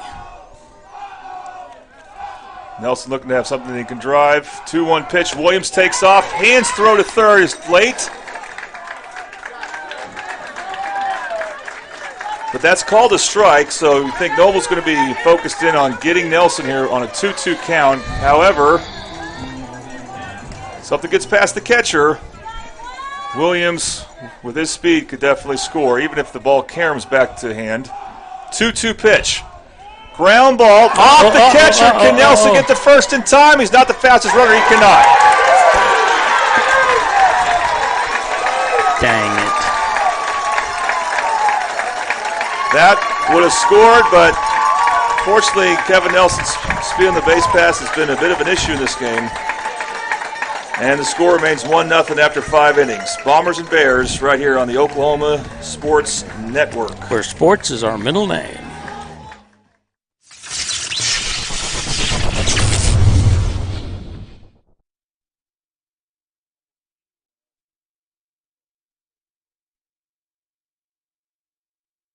Experience the best wash in town at Tommy's Express. You'll love our open and bright tunnels, easy loading flat belt conveyor, unlimited membership, and free vacuums and mat washers. Experience the difference and visit Tommy's Express today.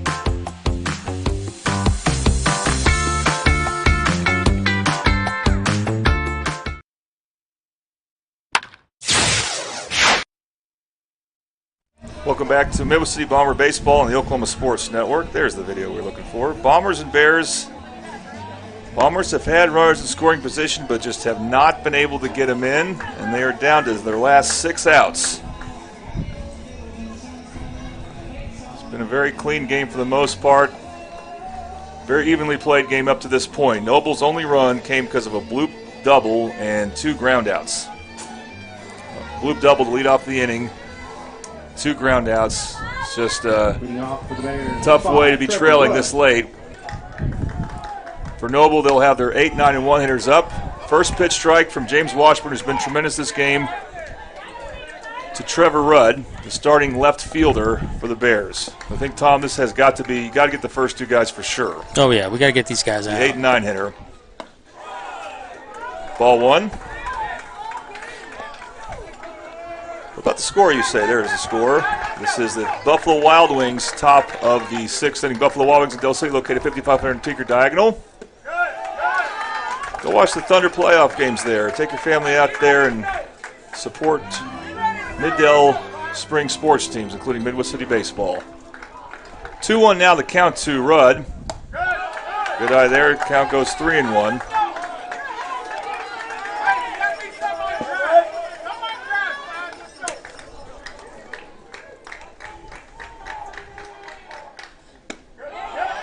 Good pitch there from Washburn. That's strike 2.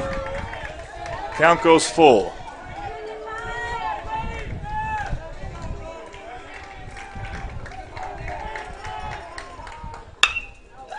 Hard hit, but right at Llewellyn, who's been really good at shortstop today, and he gets the out at first. That was a great play. Good throw this time. No question about it. And the nice thing about that, of course, Llewellyn is not the everyday shortstop. That's actually Washburn who's pitching here. Well, I think a rotation with Washburn and Llewellyn and Colston, I think that's just a good rotation in the infield. They can play anywhere. Starts him with a strike. That's Hayden Clement, the batter. And when all 3 are playing in the field, Colston will play first base. And then maybe if that's the start of a game like that, Kevin Nelson will DH. That's what Midwest City did against Guyman. Noah Polston pitched very well for Midwest City in that game. And now Washburn gets ahead of Clement. 0-2. Clement ground out to shortstop his last at bat. Stays alive there. Got just enough contact to foul it off. That's a Bobby Lewis foul ball. Count remains 0-2. Let's get him out, get him out, get him out.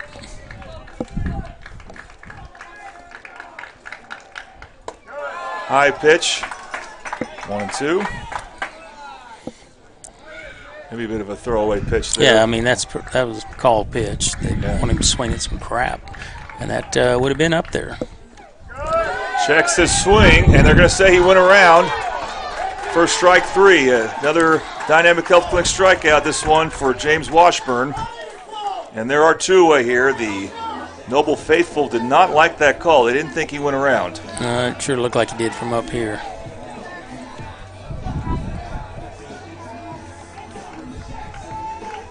So now the dangerous Bryson Carey, who has been tremendous for Noble, but they can be careful with him, with there being 2 outs, and first pitch is a ball. Carey had the bloop double and scored the only run of the game so far. Fouls that one off as it goes over the Noble dugout for strike 1, a Bobby Lewis foul ball. Bobby Lewis, surprisingly great rates at 2 locations to serve you in Choctaw and Del City. Choctaw phone number 405-281-6700. Del City phone number 405-670-3665. But he'd let folks from Midwest City come into his office and do business with him, I guarantee you. 1,000% he would. And by the way, if you think I said those phone numbers too quickly, we're on playback. Whatever you're watching, you can always scroll back a little bit and rewind if you need it again. But I'll make sure to read it off at the end of this game. 1-2 delivery here. Bit of a slow roller to Colston, but he'll handle it easily and get the out easily to Nelson. And Washburn, 6 very strong innings, but he's right now looking like the losing pitcher unless Middle City can get some runs in.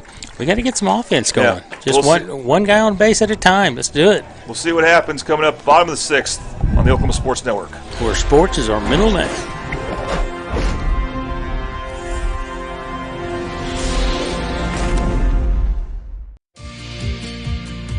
Red Plains Plumbing has been offering reliable commercial and residential services to the OKC metro area for over a decade. From new construction and remodeling to residential repair, they can handle jobs of all sizes. When you need a trusted name in plumbing, it's Red Plains Plumbing. Family owned and operated. Phone 405-769-1922. That's 405-769-1922.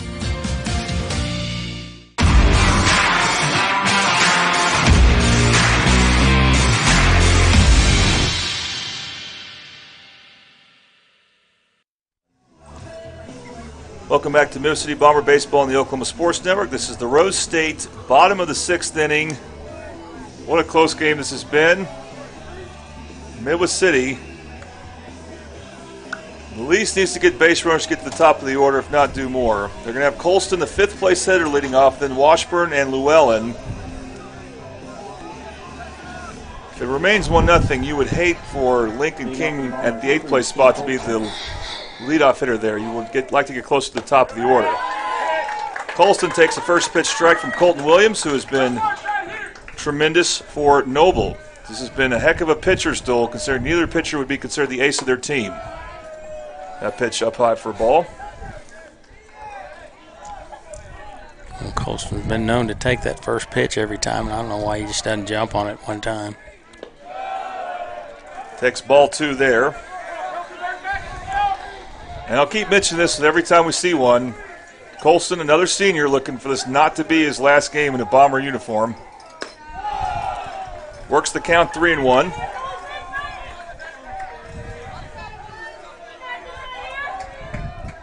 See if at some point fatigue will set into one of these pitchers.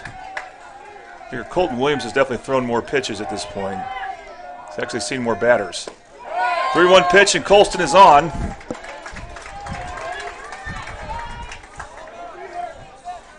So good at bat for him. Let's get Mr. Washburn up there and show us what he can do. It was the bottom of the 5th inning when Colston drew a huge walk against Weston Randolph from Noble that led to an eventual grand slam. Here's Washburn. He's a sophomore. He'll be back next year. Squares to bunt. Nice bunt.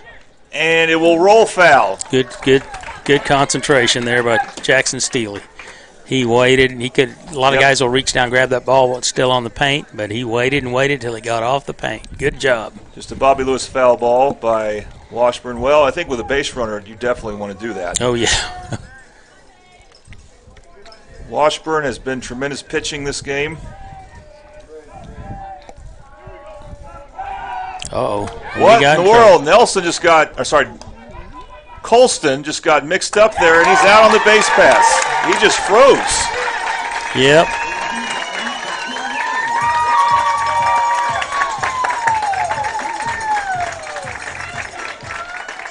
And now there's one out here in the bottom of the 6th inning. And that's not good. We really needed his speed out there. He just froze. I don't know what else to say there. That pitch is roped to center field, but again, Bryson Carey, the reliable center fielder, is there for 2 outs.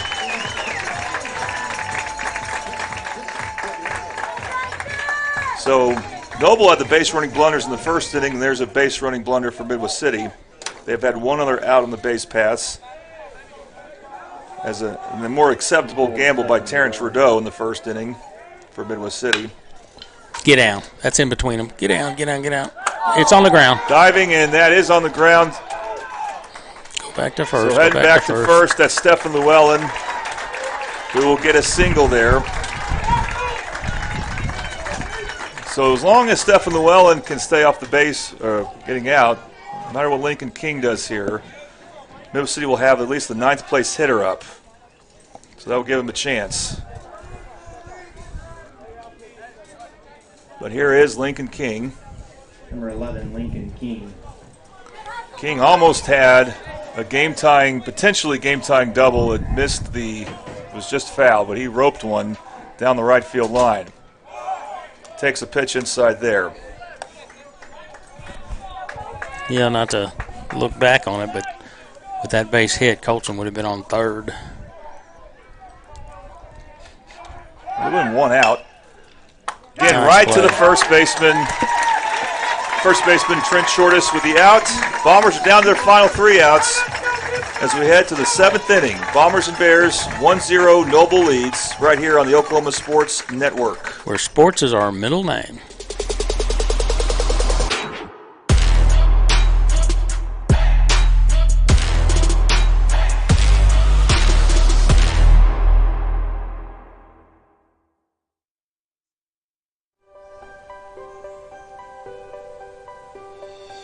If you've lived in Oklahoma long enough, you'll know that we get extreme weather. With that extreme weather comes hail damage to your roof and an insurance claim. When that happens, there's not a better company to deal with on your insurance claim than Cantrell Roofing and Construction. Since 1987, Cantrell Roofing and Construction has proven to be the best in the business, and always remember, got hail? Call Cantrell. Call them at 405-642-8558.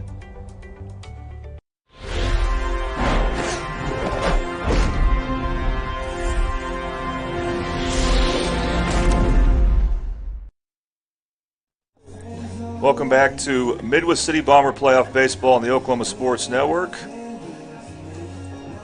Buffalo Wild Wings top of the 7th inning. 1-0 Noble leads. It's been a pitcher's duel. Again, you don't expect it for this type of game when you get to the 3rd game of the championship round. Although, in a way, this is not really the 3rd game, but you know what I mean. When the top 2 teams play, that's when you save your best pitchers for it.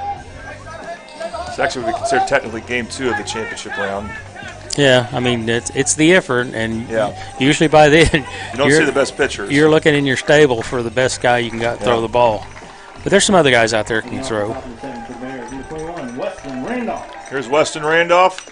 Foul ball. Foul tip, the first Oh. pitch. Oh, Radole is hurt. is hurt. And he is due up second next inning. That really tough to see. Hopefully he is okay.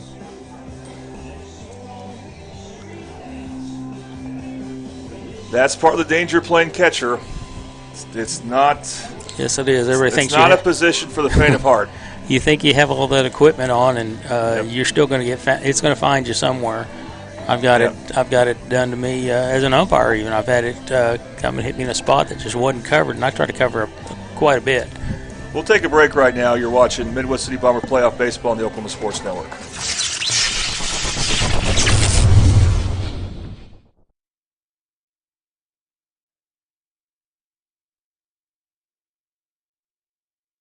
Experience the best wash in town at Tommy's Express. You'll love our open and bright tunnels, easy loading flat belt conveyor, unlimited membership, and free vacuums and mat washers. Experience the difference and visit Tommy's Express today.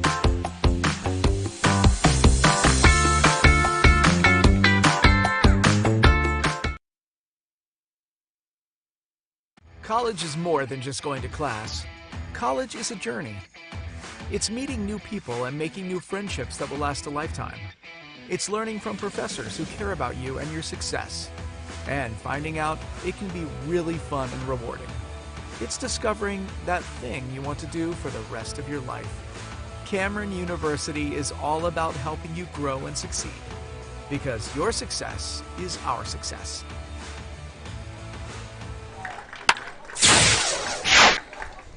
Back we are here. There's pitch 2. Radole is staying in the game. Tom, you thought he just got hit in a sensitive area? Yes, he did, and I think it's good to see him come back so quick. 1-1 now the count. Good pitch. 1-2 now the count. As that pitch catches the outside corner. Again, Weston Randolph, the hitter. Jackson Steele is on deck for the Noble Bears. They're 3 outs away from advancing to state. Chopper. Can Colston get there? Nope. Oh, he bobbled it. Kind of a tough play, but if he caught it cleanly, he would have had a good throw. because it's going towards first base. So what do you think, E4 or single? I call it a base hit. There's going to be a hard one for him to pull in. He had to move quite a bit to get that. Noble looking for some insurance runs as they have the meat of their order up now. Jackson Steely, the third baseman, the hitter. Jackson Steely. He's going to bunt. Well, he stumbles over his bat, so it's going to be an easy throw for Rideau. Nelson thought about going to second, seeing if he could get Randolph in a pickoff.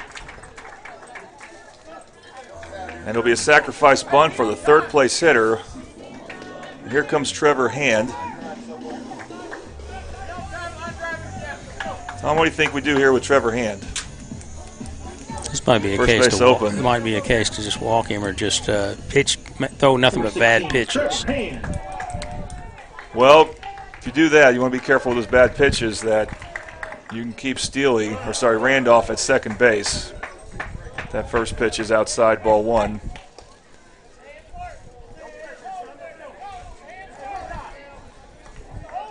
Bombers need to keep this 1-0. And then they need one base runner to get to Brian Williams the next inning. And fouls that, looks like over the backstop. And that is a Bobby Lewis foul ball, and strike one.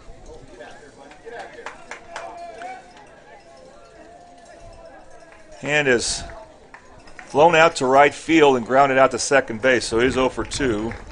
But he's hit him hard. Yeah, well, I don't know how worried Washburn is about him, if he needs to be, or good go move. back to second. It was close. Randolph got there just in time. Colston was... That was a well-practiced move, too. Yeah. Colston was there. Washburn, of course, you mentioned before, he was known for a good pickoff move, and then he had 2 of those in the first inning. They were both at first base. Good stab there by Rideau. Count goes 2-1 to Trevor Hand, the former Bomber. He doesn't want this to be his final game in a Noble Bear uniform. This is where he's been his junior and senior year. He's known a lot of these players too that are on this team, Yep. and it'd be bittersweet if we whooped him. Someone's going to have a bittersweet feeling here. Swung on and missed. Looks like Washburn took something off that. Strike 2. Good changeup. So you see the umpire making his Richard Nixon count. I don't know if anyone else calls it that, but that's just how it looks. But a 2-2 count where he holds up 2 fingers in both hands. And here is, they're going to go back to Colston. Tough fielding there, but Colston kept the ball in front of him, as he may not have caught it cleanly, but he kept the ball in front of him, so no damage done. came back standing up. No, that's dangerous. That's a good way for an ump to call you out.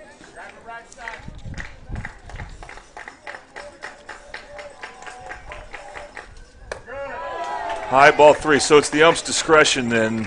You're expected to come back sliding if it's close. If you're No. Just if you come back standing up, it's a good chance you could get called out because you don't get to the bases quick standing up. Right. Full count to Hand. He looks at ball 4. Maybe not the worst thing in the world for Midwest City as first base was open. We'll now see finally the Kersey runner for Noble. Number 1. Dawson Davis. Kersey runner for the But now with one out, Number 1, Dawson Davis. this batter, you want to get him out. You want to keep the base runners at bay here. Trent Shortus, the hitter. At the bat, number 9, Trent Shortus. And huge at bats coming up. Big lead for the guy at first. Washburn. Well, Nelson's playing behind him. That's probably right, why. But they're playing double play death to get the double play.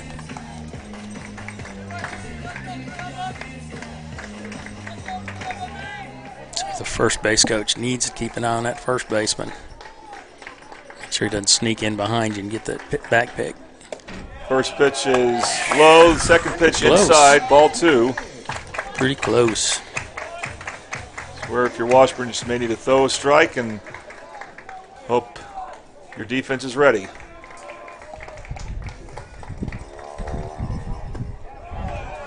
And he does. Shortest took it for strike one. I think I'm pronouncing his name right, by the way, but he was kind of the hero of yesterday. Came in relief in the first inning and held on. on. The Bombers. He did hold on. That one is hit hard, but looks right at Brian Williams, who's been incredibly reliable this whole regional as expected. He makes the easy out number 2. Big out there. And Colton Williams, who has a shutout going as a pitcher this game, will now look to see if he can give himself some insurance runs.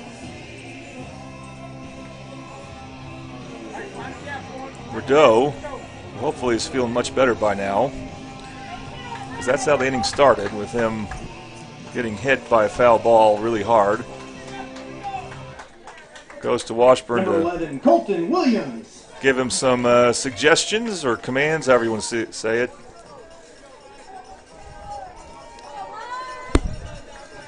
Can Midwest City keep it 1-0, give himself the best chance in the next inning? We got the 9, 1, and 2 hole hitters due up next inning. That ball's dropped, and that's going to lead to both base runners advancing. That'd be a pass ball.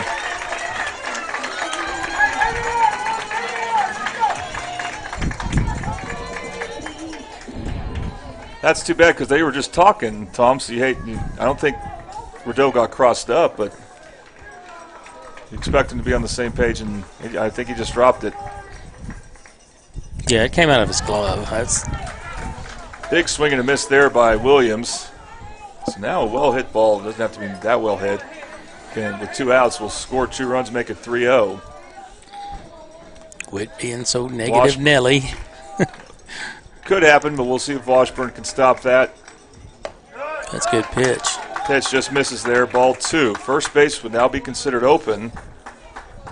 Chaz Whitmire, second baseman, 7th place hitter, is due up next.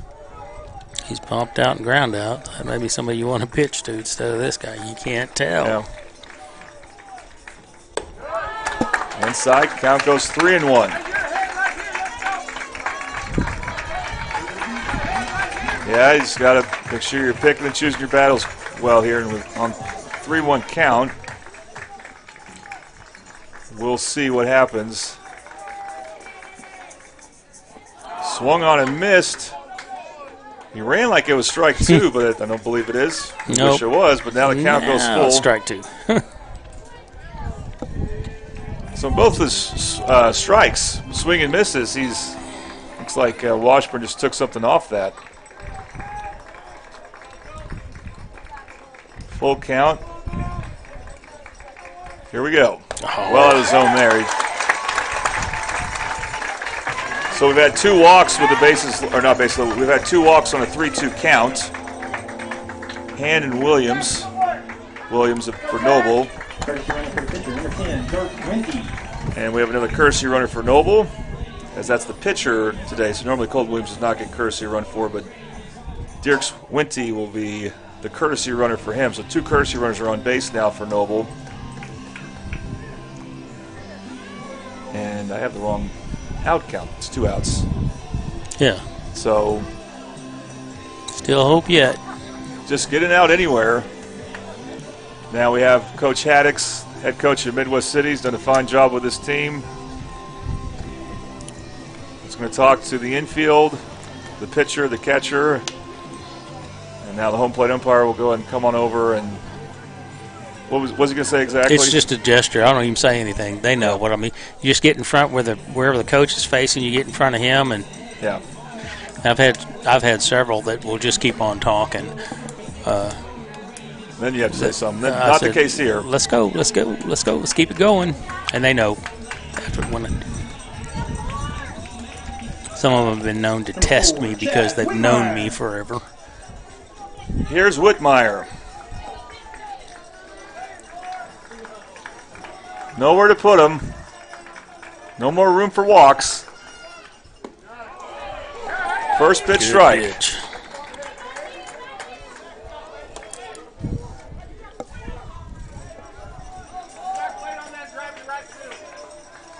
Some drama here. How close will this game be when we get to the last half of the inning? That ball is fouled off for a Bobby Lewis foul ball. And strike two. Well, on an 0-2 count, we'll see if Washburn goes high or low. If it goes low, Bordeaux's got to make sure he doesn't let that ball get past him. Got nobody on third. Deuce in the dirt's okay. That way they could be taking a wild swing in it. But and they went high, did Washburn, so count now goes 1-2. Assume this is where you want to get them. This be another place. You can maybe send one just outside. Let's see what he does. Ground ball to Colston. Fields it cleanly. Throws it kind of low, but Nelson got it easily for out number 3. And the score will remain 1-0. Tom Carpenter breathing a sigh of relief. But the Bomber Bats have some work to do. Will this be it for their season? We'll find out after this. You're watching Middle City Bomber Baseball on the Oklahoma Sports Network. Where sports is our middle name.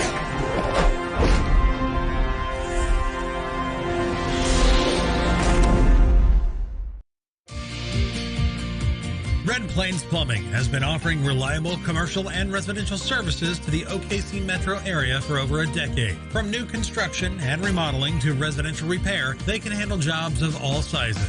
When you need a trusted name in plumbing, it's Red Plains Plumbing. Family owned and operated. Phone 405-769-1922. That's 405-769-1922.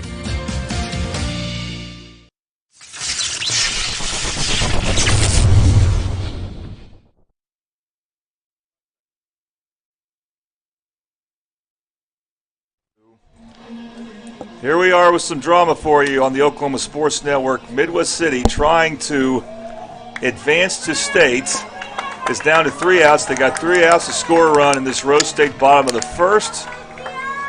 And we are seeing a change here. This should be the only left-handed hitter for Midwest City, Turner McPherson, pinch hitting for Torrey Ware.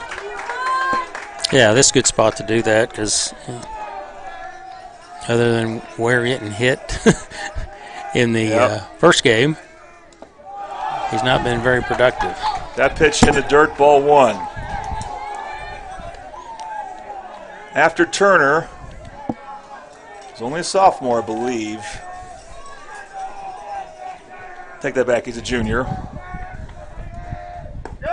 Takes an inside pitch, ball 2. After Turner, McPherson comes top of the order. Terrence Rideau, hopefully he's feeling well enough to hit. I believe he will be. That's strike 1 there. And then Devin Sissons after that. That pitch was just outside on him, but Tommy Hand did a good frame. And most umpires will give it to you if it's that close. It's Trevor Hand. Strike 2 on swing and miss there. What did I say, Tommy? He says Dad's name. That's why Tom does that. I keep doing that all the time. I'm sorry. I bet Trevor gets called like Little Tommy or something like that. His dad's good people. Him and his mom both. I like them both. Oh, swung on and missed.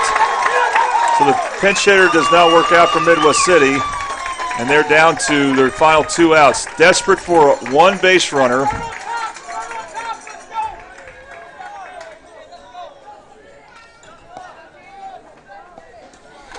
Terrence Rideau struck out his last at bat. Is going to come get some words of wisdom from his head coach. He's not a senior. He'll be back for hopefully 3 more years after this. Excited about what the future holds for him, but right now he's only thinking about having an effective at-bat. Yeah, we're 2 outs away. We need to get something going, guys. You got to get going now.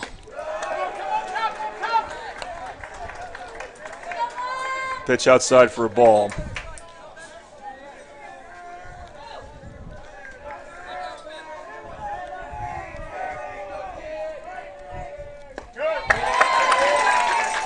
Strike 1.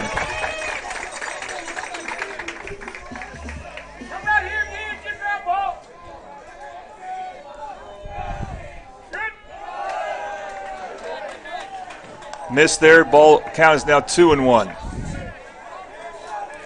See if Rideau's feeling some nerves. Colton Williams, the pitcher for Noble, has been outstanding. Is he feeling some nerves? course. I think both of them. I think all of them are out there. Yeah. That pitch is fouled off for a Bobby Lewis foul ball, and that makes it a 2-2 count. They're playing him up. I don't know what they're thinking. I don't know he can hit the ball, but full count. All 3. Again, a walk would be tremendous for Midwest City. Get his speed. But you don't want to, you got to be, again, just have a good eye. Rideau, that timeout has to be because he has some type of nerve. He wants to maybe collect his breath, looks towards his head coach. There's also the third base coach, Joe Haddix. Sometimes you want to put the edge on the pitcher, too, when you call a time like that. Yeah, true. Put the pressure on him. Fouls that pitch off. It's going to be out of play. I think it's going to be out of play. Well, it was closer than we thought. No, it's way out there. 3 Bears gave chase. And they shouldn't have because they had a bullpen to go over to another fence. You had a better look at it. I couldn't find the ball up that, so I just was following the fielders, and they made it look closer than it probably was. So it's full count again, another Bobby Lewis foul ball. And that's ball 4. And Terrence Rideau is again very demonstrative about it. But that's huge. Unless Devin Sissons grounds a double play, there's an out in the base pass. Brian Williams will have an at bat. And that might be enough for the Noble coach to either make a change or just have a meeting at the mound. And I think it's probably the latter. I think he's just call a timeout and just let him calm down and talk to him because I don't know about you, but Colton Williams thrown a pretty good game. If he's if he's their number 2 or number 3 pitcher, he's done a great job. Could say number 4. Yeah, that's true too. Because they had to replace their starting pitcher early. Yeah, and then Carey was the other one. It was Shortus. Shortus was the hero, like I said, of yesterday's game, considering the circumstances. Well, all 3 games have been pretty close. Now, yesterday the game got away from Midwest City. They are making a pitching change, Tom. Well, you got to do what you got to do. The kid threw a great game. I think it's just the Noble coach's discretion. He feels like he needs someone different out there. We'll take a quick break. Some drama coming up right here on the Oklahoma Sports Network. Where sports is our middle name.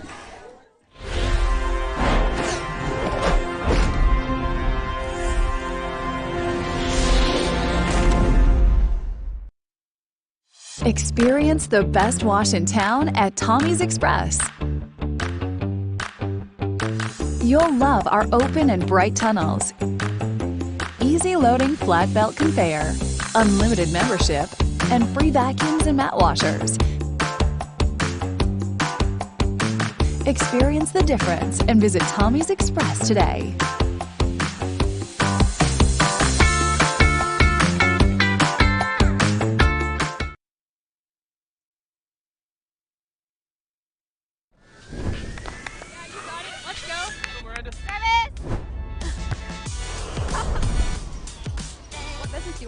I want to start a car mechanic shop. Let's say we go to Scissor Tape. Ready to go get some coffee?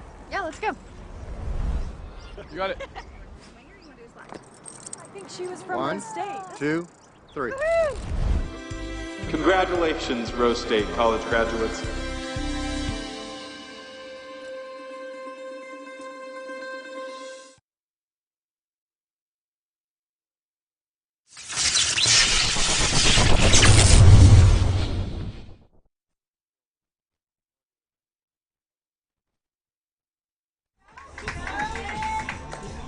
Welcome back to Midwest City Bomber Baseball on the Oklahoma Sports Network. A new pitcher for Noble.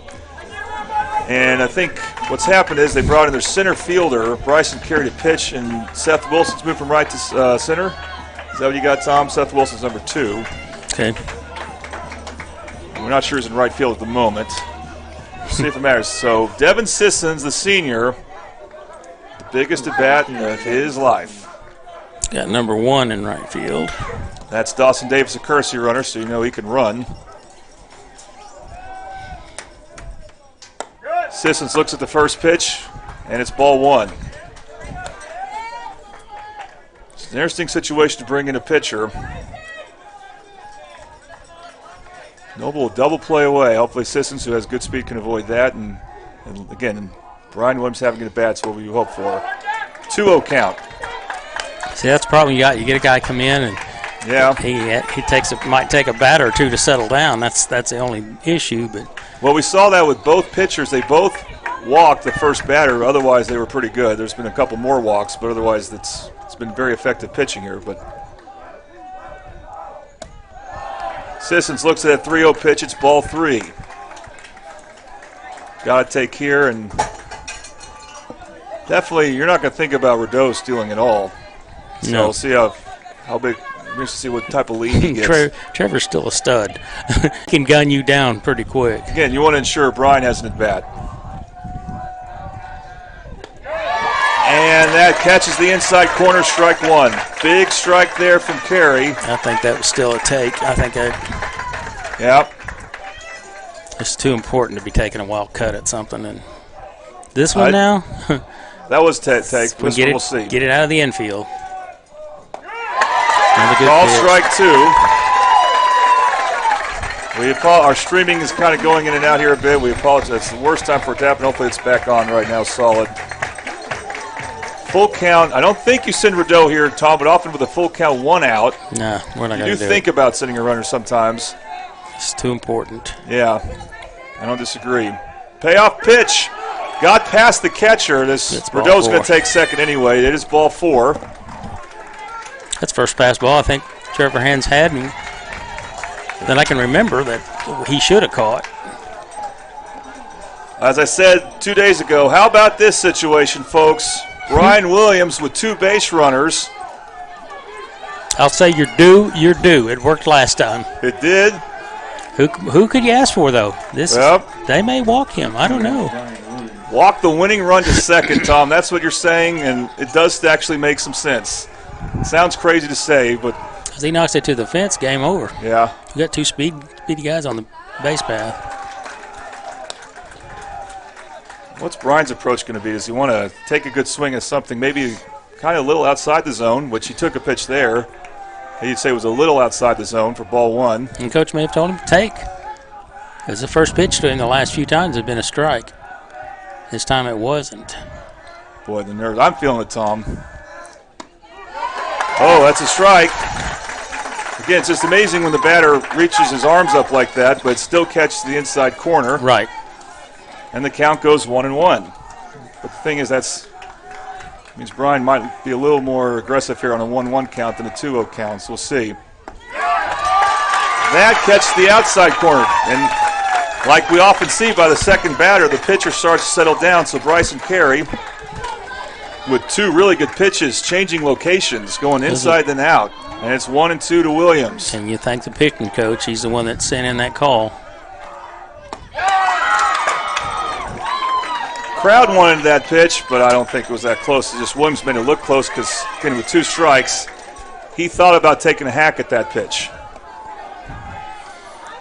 Count evens up now. Swung on and missed. Oh, my goodness. What a play by Carey. What a pitch. Dynamic Health Clinic strikeout. That's shocking to see. But credit, though, the Noble pitcher. Getting out Noble, or Midwest City's best hitter.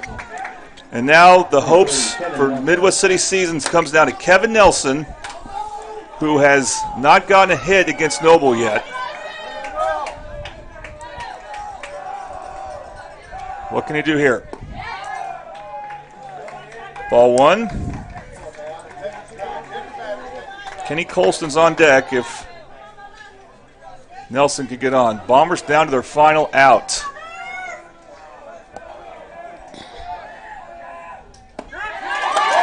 In there, strike 1.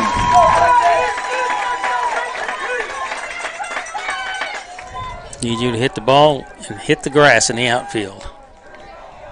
Do your job right here. Hit that grass. 1-1 now the count. Pass ball way outside. Well, but like I said, a couple of batters ago, that last pass ball was the only one I think I've seen on Hand. I don't remember him missing one, but this is tense. This is what we need right here. A nice bomber, walk off, base hit. Here's a 2-1 delivery. In there, strike 2. Carey's made the pitches when he's needed to, these last 2 hitters, and Midwest City is down to their final strike.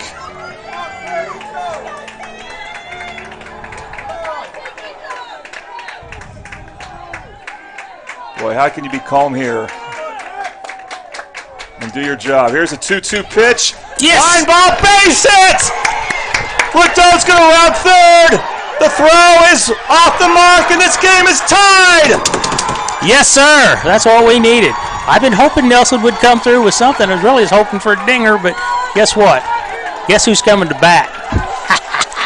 Kenny Colston, baby. Kenny Colston, it's time.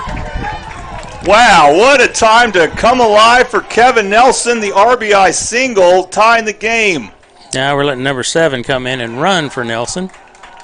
It's Brandon Dixon, and he can fly, but of course his job is going to be to make it close, and he forces out at second.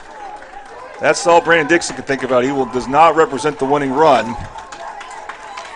My goodness, Kevin Nelson. But Bombers still have some more work to do, and that doesn't matter. You can avoid extra innings. You want to avoid extra innings.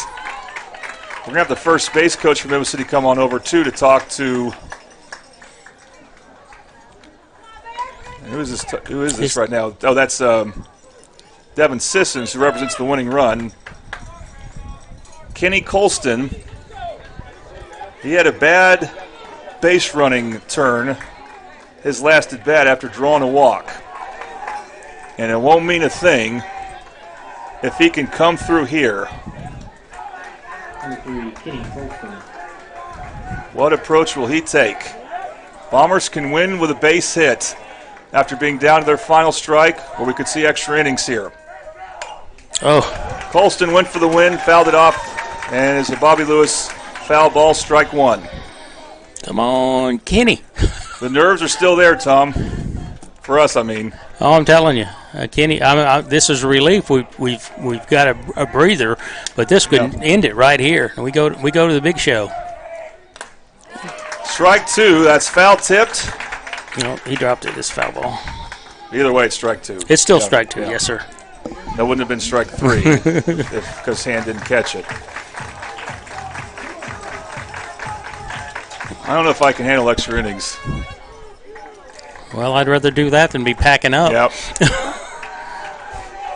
I agree. I'm just saying I can't ask for anybody. For the win here, nobody else I'd ask up because I know he's such a. Colson's got to be tough here.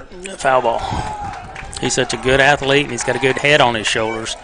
He knows what he needs to do. Midwest City tying the game with a 2-2 count to Kevin Nelson. He went to the opposite field, scoring Terrence Rideau from second. Colston will swing and miss, and we're going to extra innings. Wow. Wow. Dynamic Health Clinic strikeout. Who wants this game more? We'll find out. We head to the 8th inning on the Oklahoma Sports Network. Where sports is our middle name.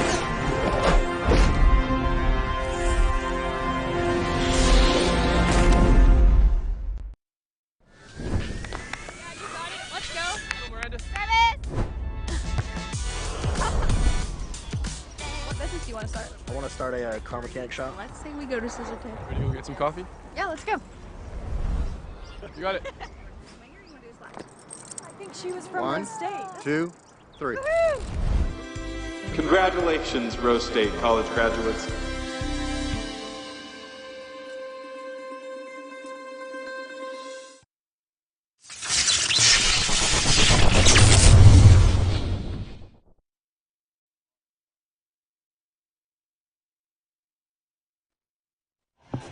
Welcome back to Midwest City Playoff Baseball on the Oklahoma Sports Network. All right, I haven't adjusted it yet, but this is the Buffalo Wild Wings top of the 8th. And this has been one of the closest games we've had for baseball on the Oklahoma Sports Network. We've had some exciting games for basketball in the playoffs. We did many different playoff games for all 3 schools in Mid-Del. Probably the most exciting was Midwest City's double overtime win against Guthrie. Some Bomber magic happened on that night in an area championship game. This is a regional championship game. They mean the same thing in that the winner goes to state. See if there could be some more Bomber magic. Oh, yeah. And we're at the bottom of their lineup, so. Yep. Trevor Rudd, he's a senior for Noble. He doesn't want this to be his last game. Trevor Rudd. 8th inning. Washburn still pitching. That's a good pitch. I don't know why he didn't swing at that one.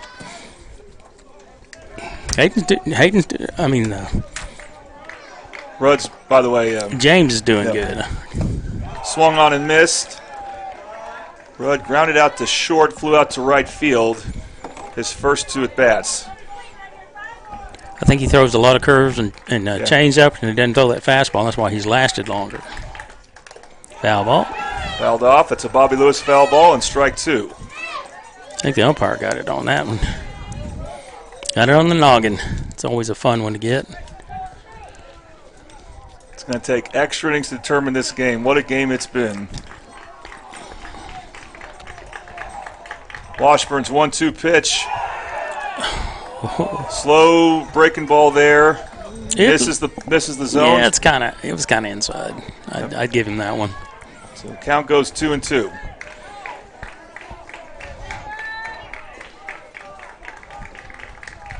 Set him down. Oh, foul ball.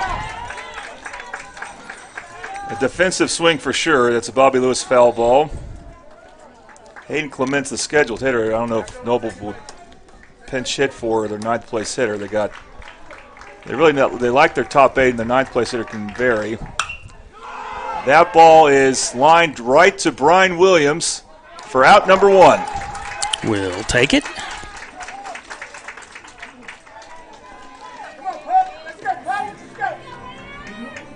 And it will be the designated hitter, the freshman Hayden Clement, batting.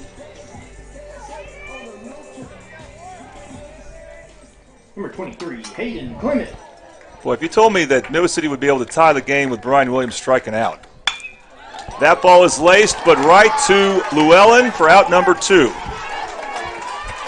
Those are the 2 outs you have to get. Now you can play around a bit with the top of the order. Bryson Carey, now the pitcher. He's not center fielder as of right now. And he's had a tremendous game. Walked, though he did get caught stealing on a pickoff. Double, scored the only run for Noble. And he did ground out to second base his last at bat. So he's 1 of 2. He's good ball player. Yeah, for the most part, did really well pitching. Just, Kevin Nelson had a great approach on that 2-2 pitch. But he struck out Colston Williams, did Bryson Carey, so major props for him for that. Washburn misses on his first 2 pitches to Carey. It's 2-0 count. That ball stays in left field. Coming over.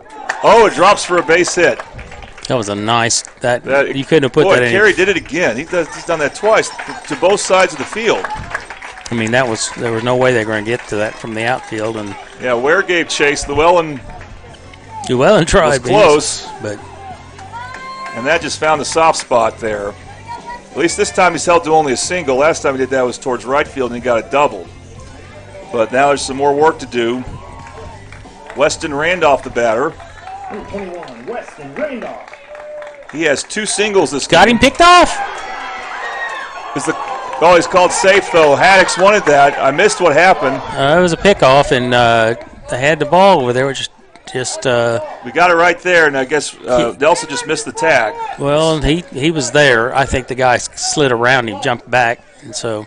Yeah, we see that the pitch was, or the throw was. It was just similar to the first inning. It happened again just like that. Yeah. Well, remember that. They almost had Carey out. We'll see if it matters. It's going to require Washburn to throw some more pitches here. Pitch is inside for a ball. We saw that Eastside Church of Christ instant replay. Eastside Church of Christ. They believe in loving Jesus by loving their neighbors. Join them for song and praise beginning at 10 a.m. Good sponsors. I like them. Me too. They go back to first. Carey's in there on time. As Nelson. He hurt his arm. Nelson missed the ball a bit, but got it back and He's pressing it. That's way outside. They're going to throw to first. Rideau's throw was on line, but Carey got back easily. It's a good back pick, though. He's got a good arm for that.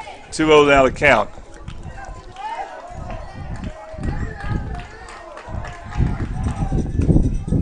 And Carey's on high alert there. Now, you said he hurt his arm? Yeah, he was shaking. Oh, the ball gets past Washburn, but there's He was shaking it, yeah. Was his right arm? I believe so. No, I believe it was left arm. Okay. Well, it's worth noting potentially because he's a right-handed pitcher, even though he bats left-handed.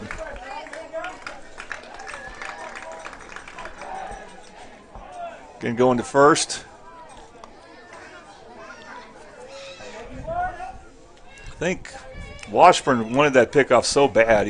Yeah, it was a good. Really focusing on that, but he needs to get Randolph out. Umpire in the field had a good angle at it, and he made a great call. Yeah, I think as much as anything. I mean, sometimes Washburn's thinking they had a chance at it. It's not that they did have a good, call. a good chance. I don't think Carey's going to give him another good chance here, but Washburn keeps throwing back to first. 2-0 pitch. Runner goes. It's ball 3, and Carey gets there easily. May not matter if they end up walking Randolph. Come on, guys. Get him out. Get him out right here. We got to have this out. Throw some strikes. No surprise. This top of the order for Noble makes the Bombers work. They made Washburn work. 4th time through here as well. How to play. That 3-0 pitch, he swung at it. I'm very surprised. It's Bobby Lewis foul ball. Trying to make Bobby some money. Yeah, I'm sure that's on his mind.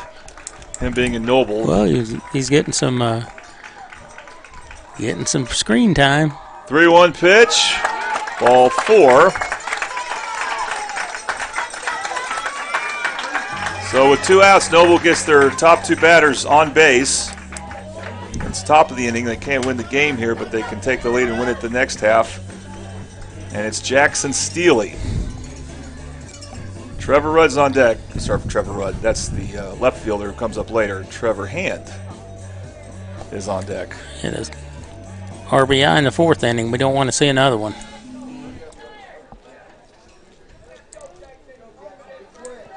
Number 22, Jackson Steely.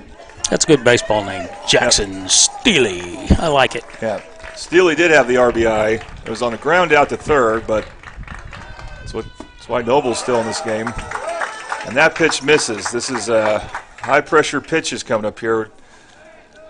As now the count's 1-0. And Rideau did it right. He turned around and said, "Where was that?" And he goes, "Oh, it was just low."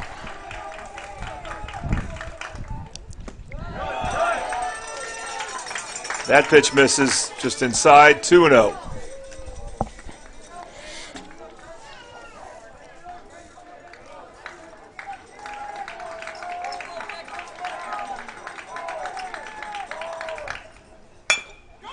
Ground ball, Colston, easy time with it, just needs to go to first. Oh, did they miss? Oh, no. Nelson couldn't handle the ball, the tag, and Noble will take a 2-1 lead.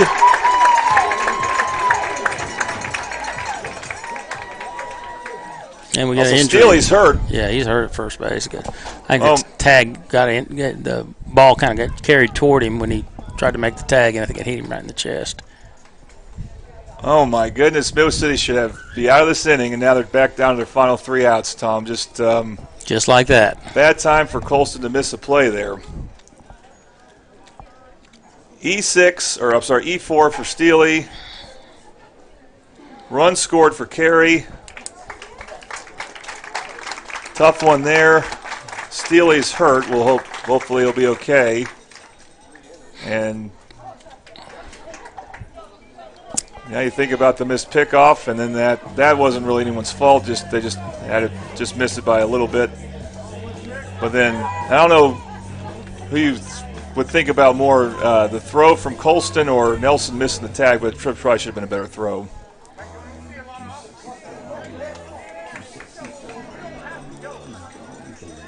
By the way, if it becomes an issue, Torrey Ware is back in left field, of course, as you got pinch hit for, but you can come in after one time you're pinch hit for. Right. And who knows, Trevor Hand might hit one right to him, so Ware better be on high alert. First pitch to Trevor Hand's a ball.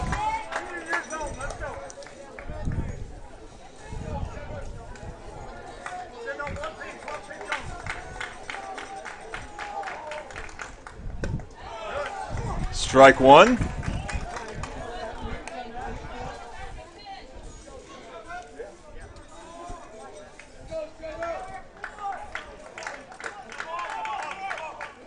Oh, they have a pickle if they want it.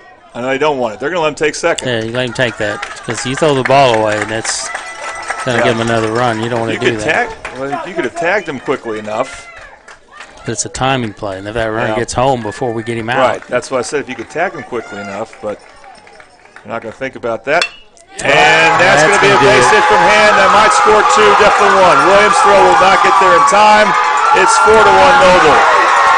And the missed out, the previous batter, is looming large. Trevor Hand finally comes through with a big RBI hit. I don't have the correct score. It should have been 4-1. I forgot to make it 2-1 earlier.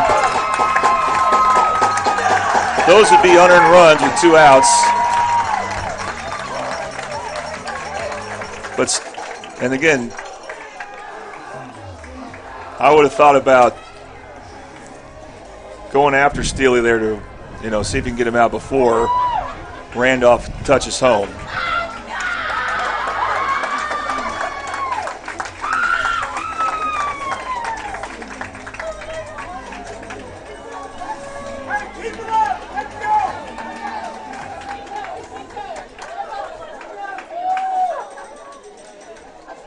So it looks like Haddix is going to make a change. Colston's leaving.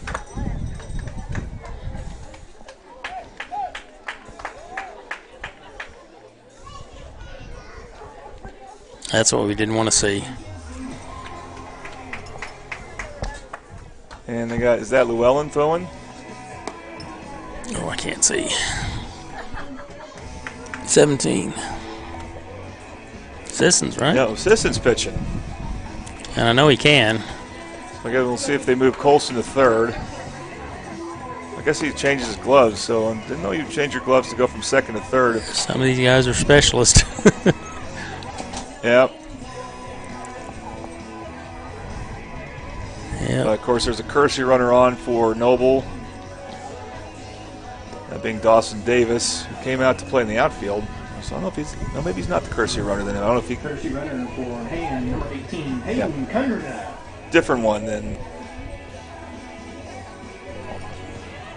It's a name I heard we don't. Oh yeah, there he is. Hayden Kundra is the Kersey runner. And if anything, Jackson Steely is going to be the hero, and then Trevor Hand put the icing on the cake for him. That's good. Tough to come back. We got to get one more out now.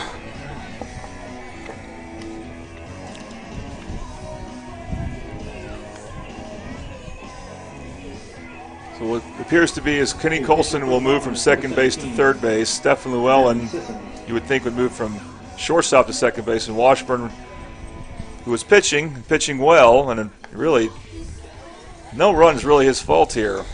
No. He should not even have been pitching to Trevor Hand in that situation. Nope, we had too many boots out in the field. Trent Shortis will look to add to the run total for Noble as they've broken through this 8th inning.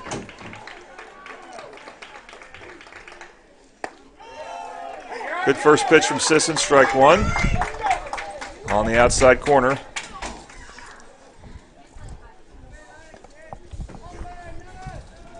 Let's hope we can get him out and end this nonsense.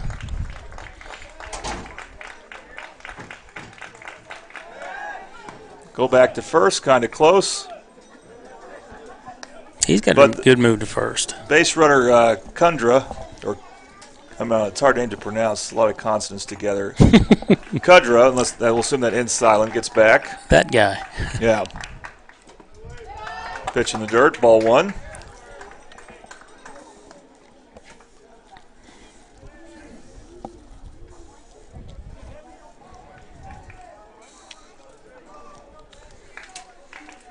Shortis, flied out to center field his last at bat. Takes a close pitch there. It's called the ball. 2-1 now the count. Colton Williams should be up next. I'm not sure what position he moved to. He might be in the corner outfield. I don't know, but he is on deck. That's fouled off. That's going to be a wounded baseball. We have to take a look at it. Hit metal. Bobby Lewis foul ball, making the count 2-2.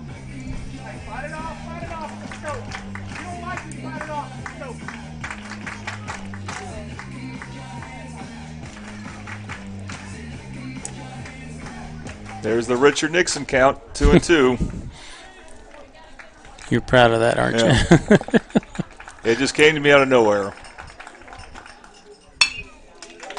Off the mound, fielded nicely by Washburn. He'll collect himself. It's off the bag. Calling him out. Ooh. They're calling him out, saying that Nelson held on. Boy, Nelson's had they're going to appeal that. They're going to appeal that one. Appeal to the other ump? No, they're going to go. The head coach, when the coach at first base, the assistant coach can't say anything. Yeah. But he can say to his coach, and he did. He said to his coach, he goes, appeal that. And the coach was going to do it, and then they said no. All right. So, well, I mean, they can do that. They can appeal that, and that's part of the plate umpires to see if his foot was off. All right, once again, the Bombers are down to their final out right here on the Oklahoma Sports Network. 3 outs. Experience the best wash in town at Tommy's Express. You'll love our open and bright tunnels, easy loading flat belt conveyor, unlimited membership, and free vacuums and mat washers. Experience the difference and visit Tommy's Express today.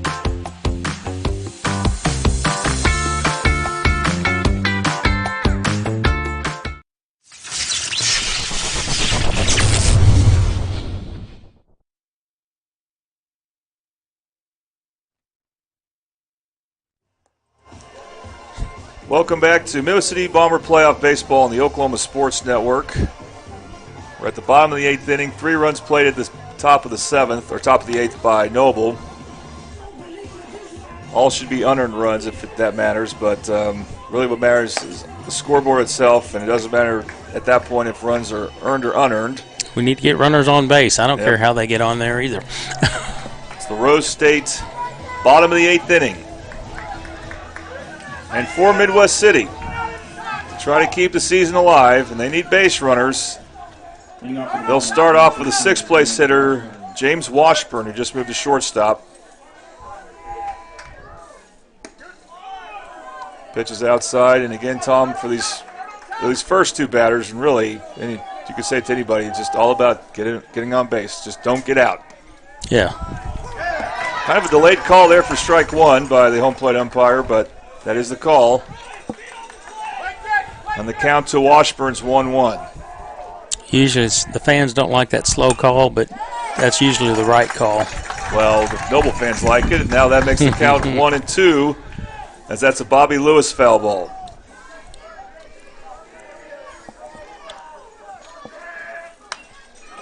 Staying alive is Washburn with another Bobby Lewis foul ball.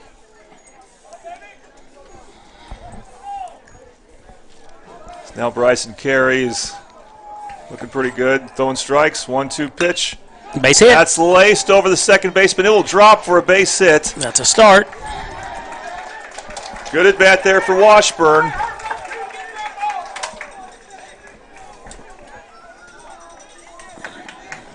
And he won't go down quietly. We'll see about the next batter, Stefan Llewellyn, who has moved to second base now. He's got on. Got on an error, walked, single. Yep. Nice pitch. Yep, strike 1 called. Bryson Carey, the pitcher. Second pitcher Noble's used. That catches the inside corner. And he's been consistent calling that. The home plate umpire has. Right. I mean, that's he's calling it. It's there, and he needs to be swinging at that pitch. Can Llewellyn keep this thing going? Oh, he swings at a high pitch there and outside the zone for strike 3. That's a Dynamic Health Clinic strikeout. And one away for Midwest City. Now it's Lincoln King's turn. Number 11, Lincoln King. He's about due. He hadn't done anything today. He's hitting the ball, but he's hitting it to somebody. Try to find that hole between second and first. And he got it out Steady, in the outfield. hits one to right field. Not sure the right fielder is. It's big Seth Wilson's moved over to center, but it's caught for the out. And Moosey's down to their final out. Now, Torrey Ware will be given the chance to hit again after he's pinch hit for last time. They're down to your final out. I guess they didn't like the way McPherson looked when he struck out. Torrey Ware will try to keep things going for the Bombers.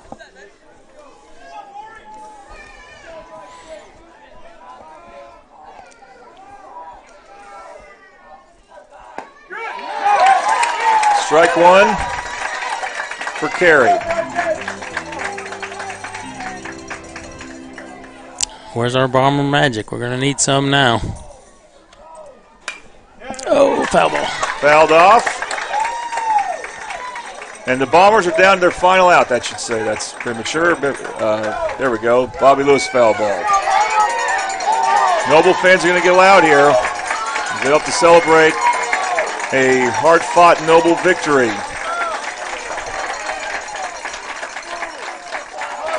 Can Ware stay alive? 1-2 pitch. It's called strike 3. Game over. Noble wins. The game ends with a dog pile on the mound. Dog pile. And congratulations to Noble Bears. Heck of a season by the Midwest City Bombers. They just need to be careful. I saw a kid get cleated doing that, and they won their regionals a few years back. And well, this is a young Noble team. It's funny how different teams will celebrate. Noble, because they're in a battle here and they're a young team, they celebrate like they won state. As Landon Vaca will try to lead his players out, one of the assistant Midwest City coaches, to go shake the hands of the Noble players. And they will. Yeah. This has been a good game. Good, clean game. Going to come over to home plate. Devin Sissons playing his final game will lead the handshake line. Shaking hands with Trevor Hand. What a great game. What I was going to finish saying, though, is when Carl Albert got to state yesterday, they didn't celebrate at all because it was such a blowout, and there was just no doubt they were going to win. And they're more of a senior-led group. Yeah. Noble relied on a lot of young players, a lot of sophomores at the top of their order. And they will go to state for the second year in a row, I believe. I don't think they made it in 2022. They made it last year.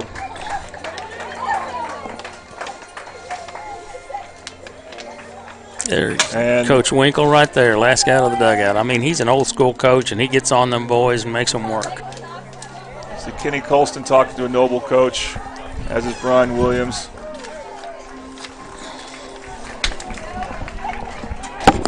You didn't miss that call. I sent you a text. You didn't miss that call. I did. A little conversation with Tom Carpenter and one of the umpires who got up here. Now let's go ahead and go over our sponsors here as Midwest City. The season will come to an end here, but we'll still have these sponsors for Carl Albert's game Thursday. You see the Bears going to take a picture here. A few pictures, I'm sure. I'm going to get that plaque. Going to get that plaque we showed earlier. That. Congratulations. Well, with Midwest City going out 4 batters in the bottom of the 8th, the time for them to win was the 7th inning, and unfortunately Brian Williams struck out. Kevin Nelson batted into the tying run with 2 outs, 2-2 count. And then Colson struck out, and those are 2 at-bats where you have to give credit to the winning pitcher, Bryson Carey, for limiting the damage to 1 run. And I feel like it could have been none. But some tough breaks for the Bombers on defense. James Washburn pitched an outstanding game.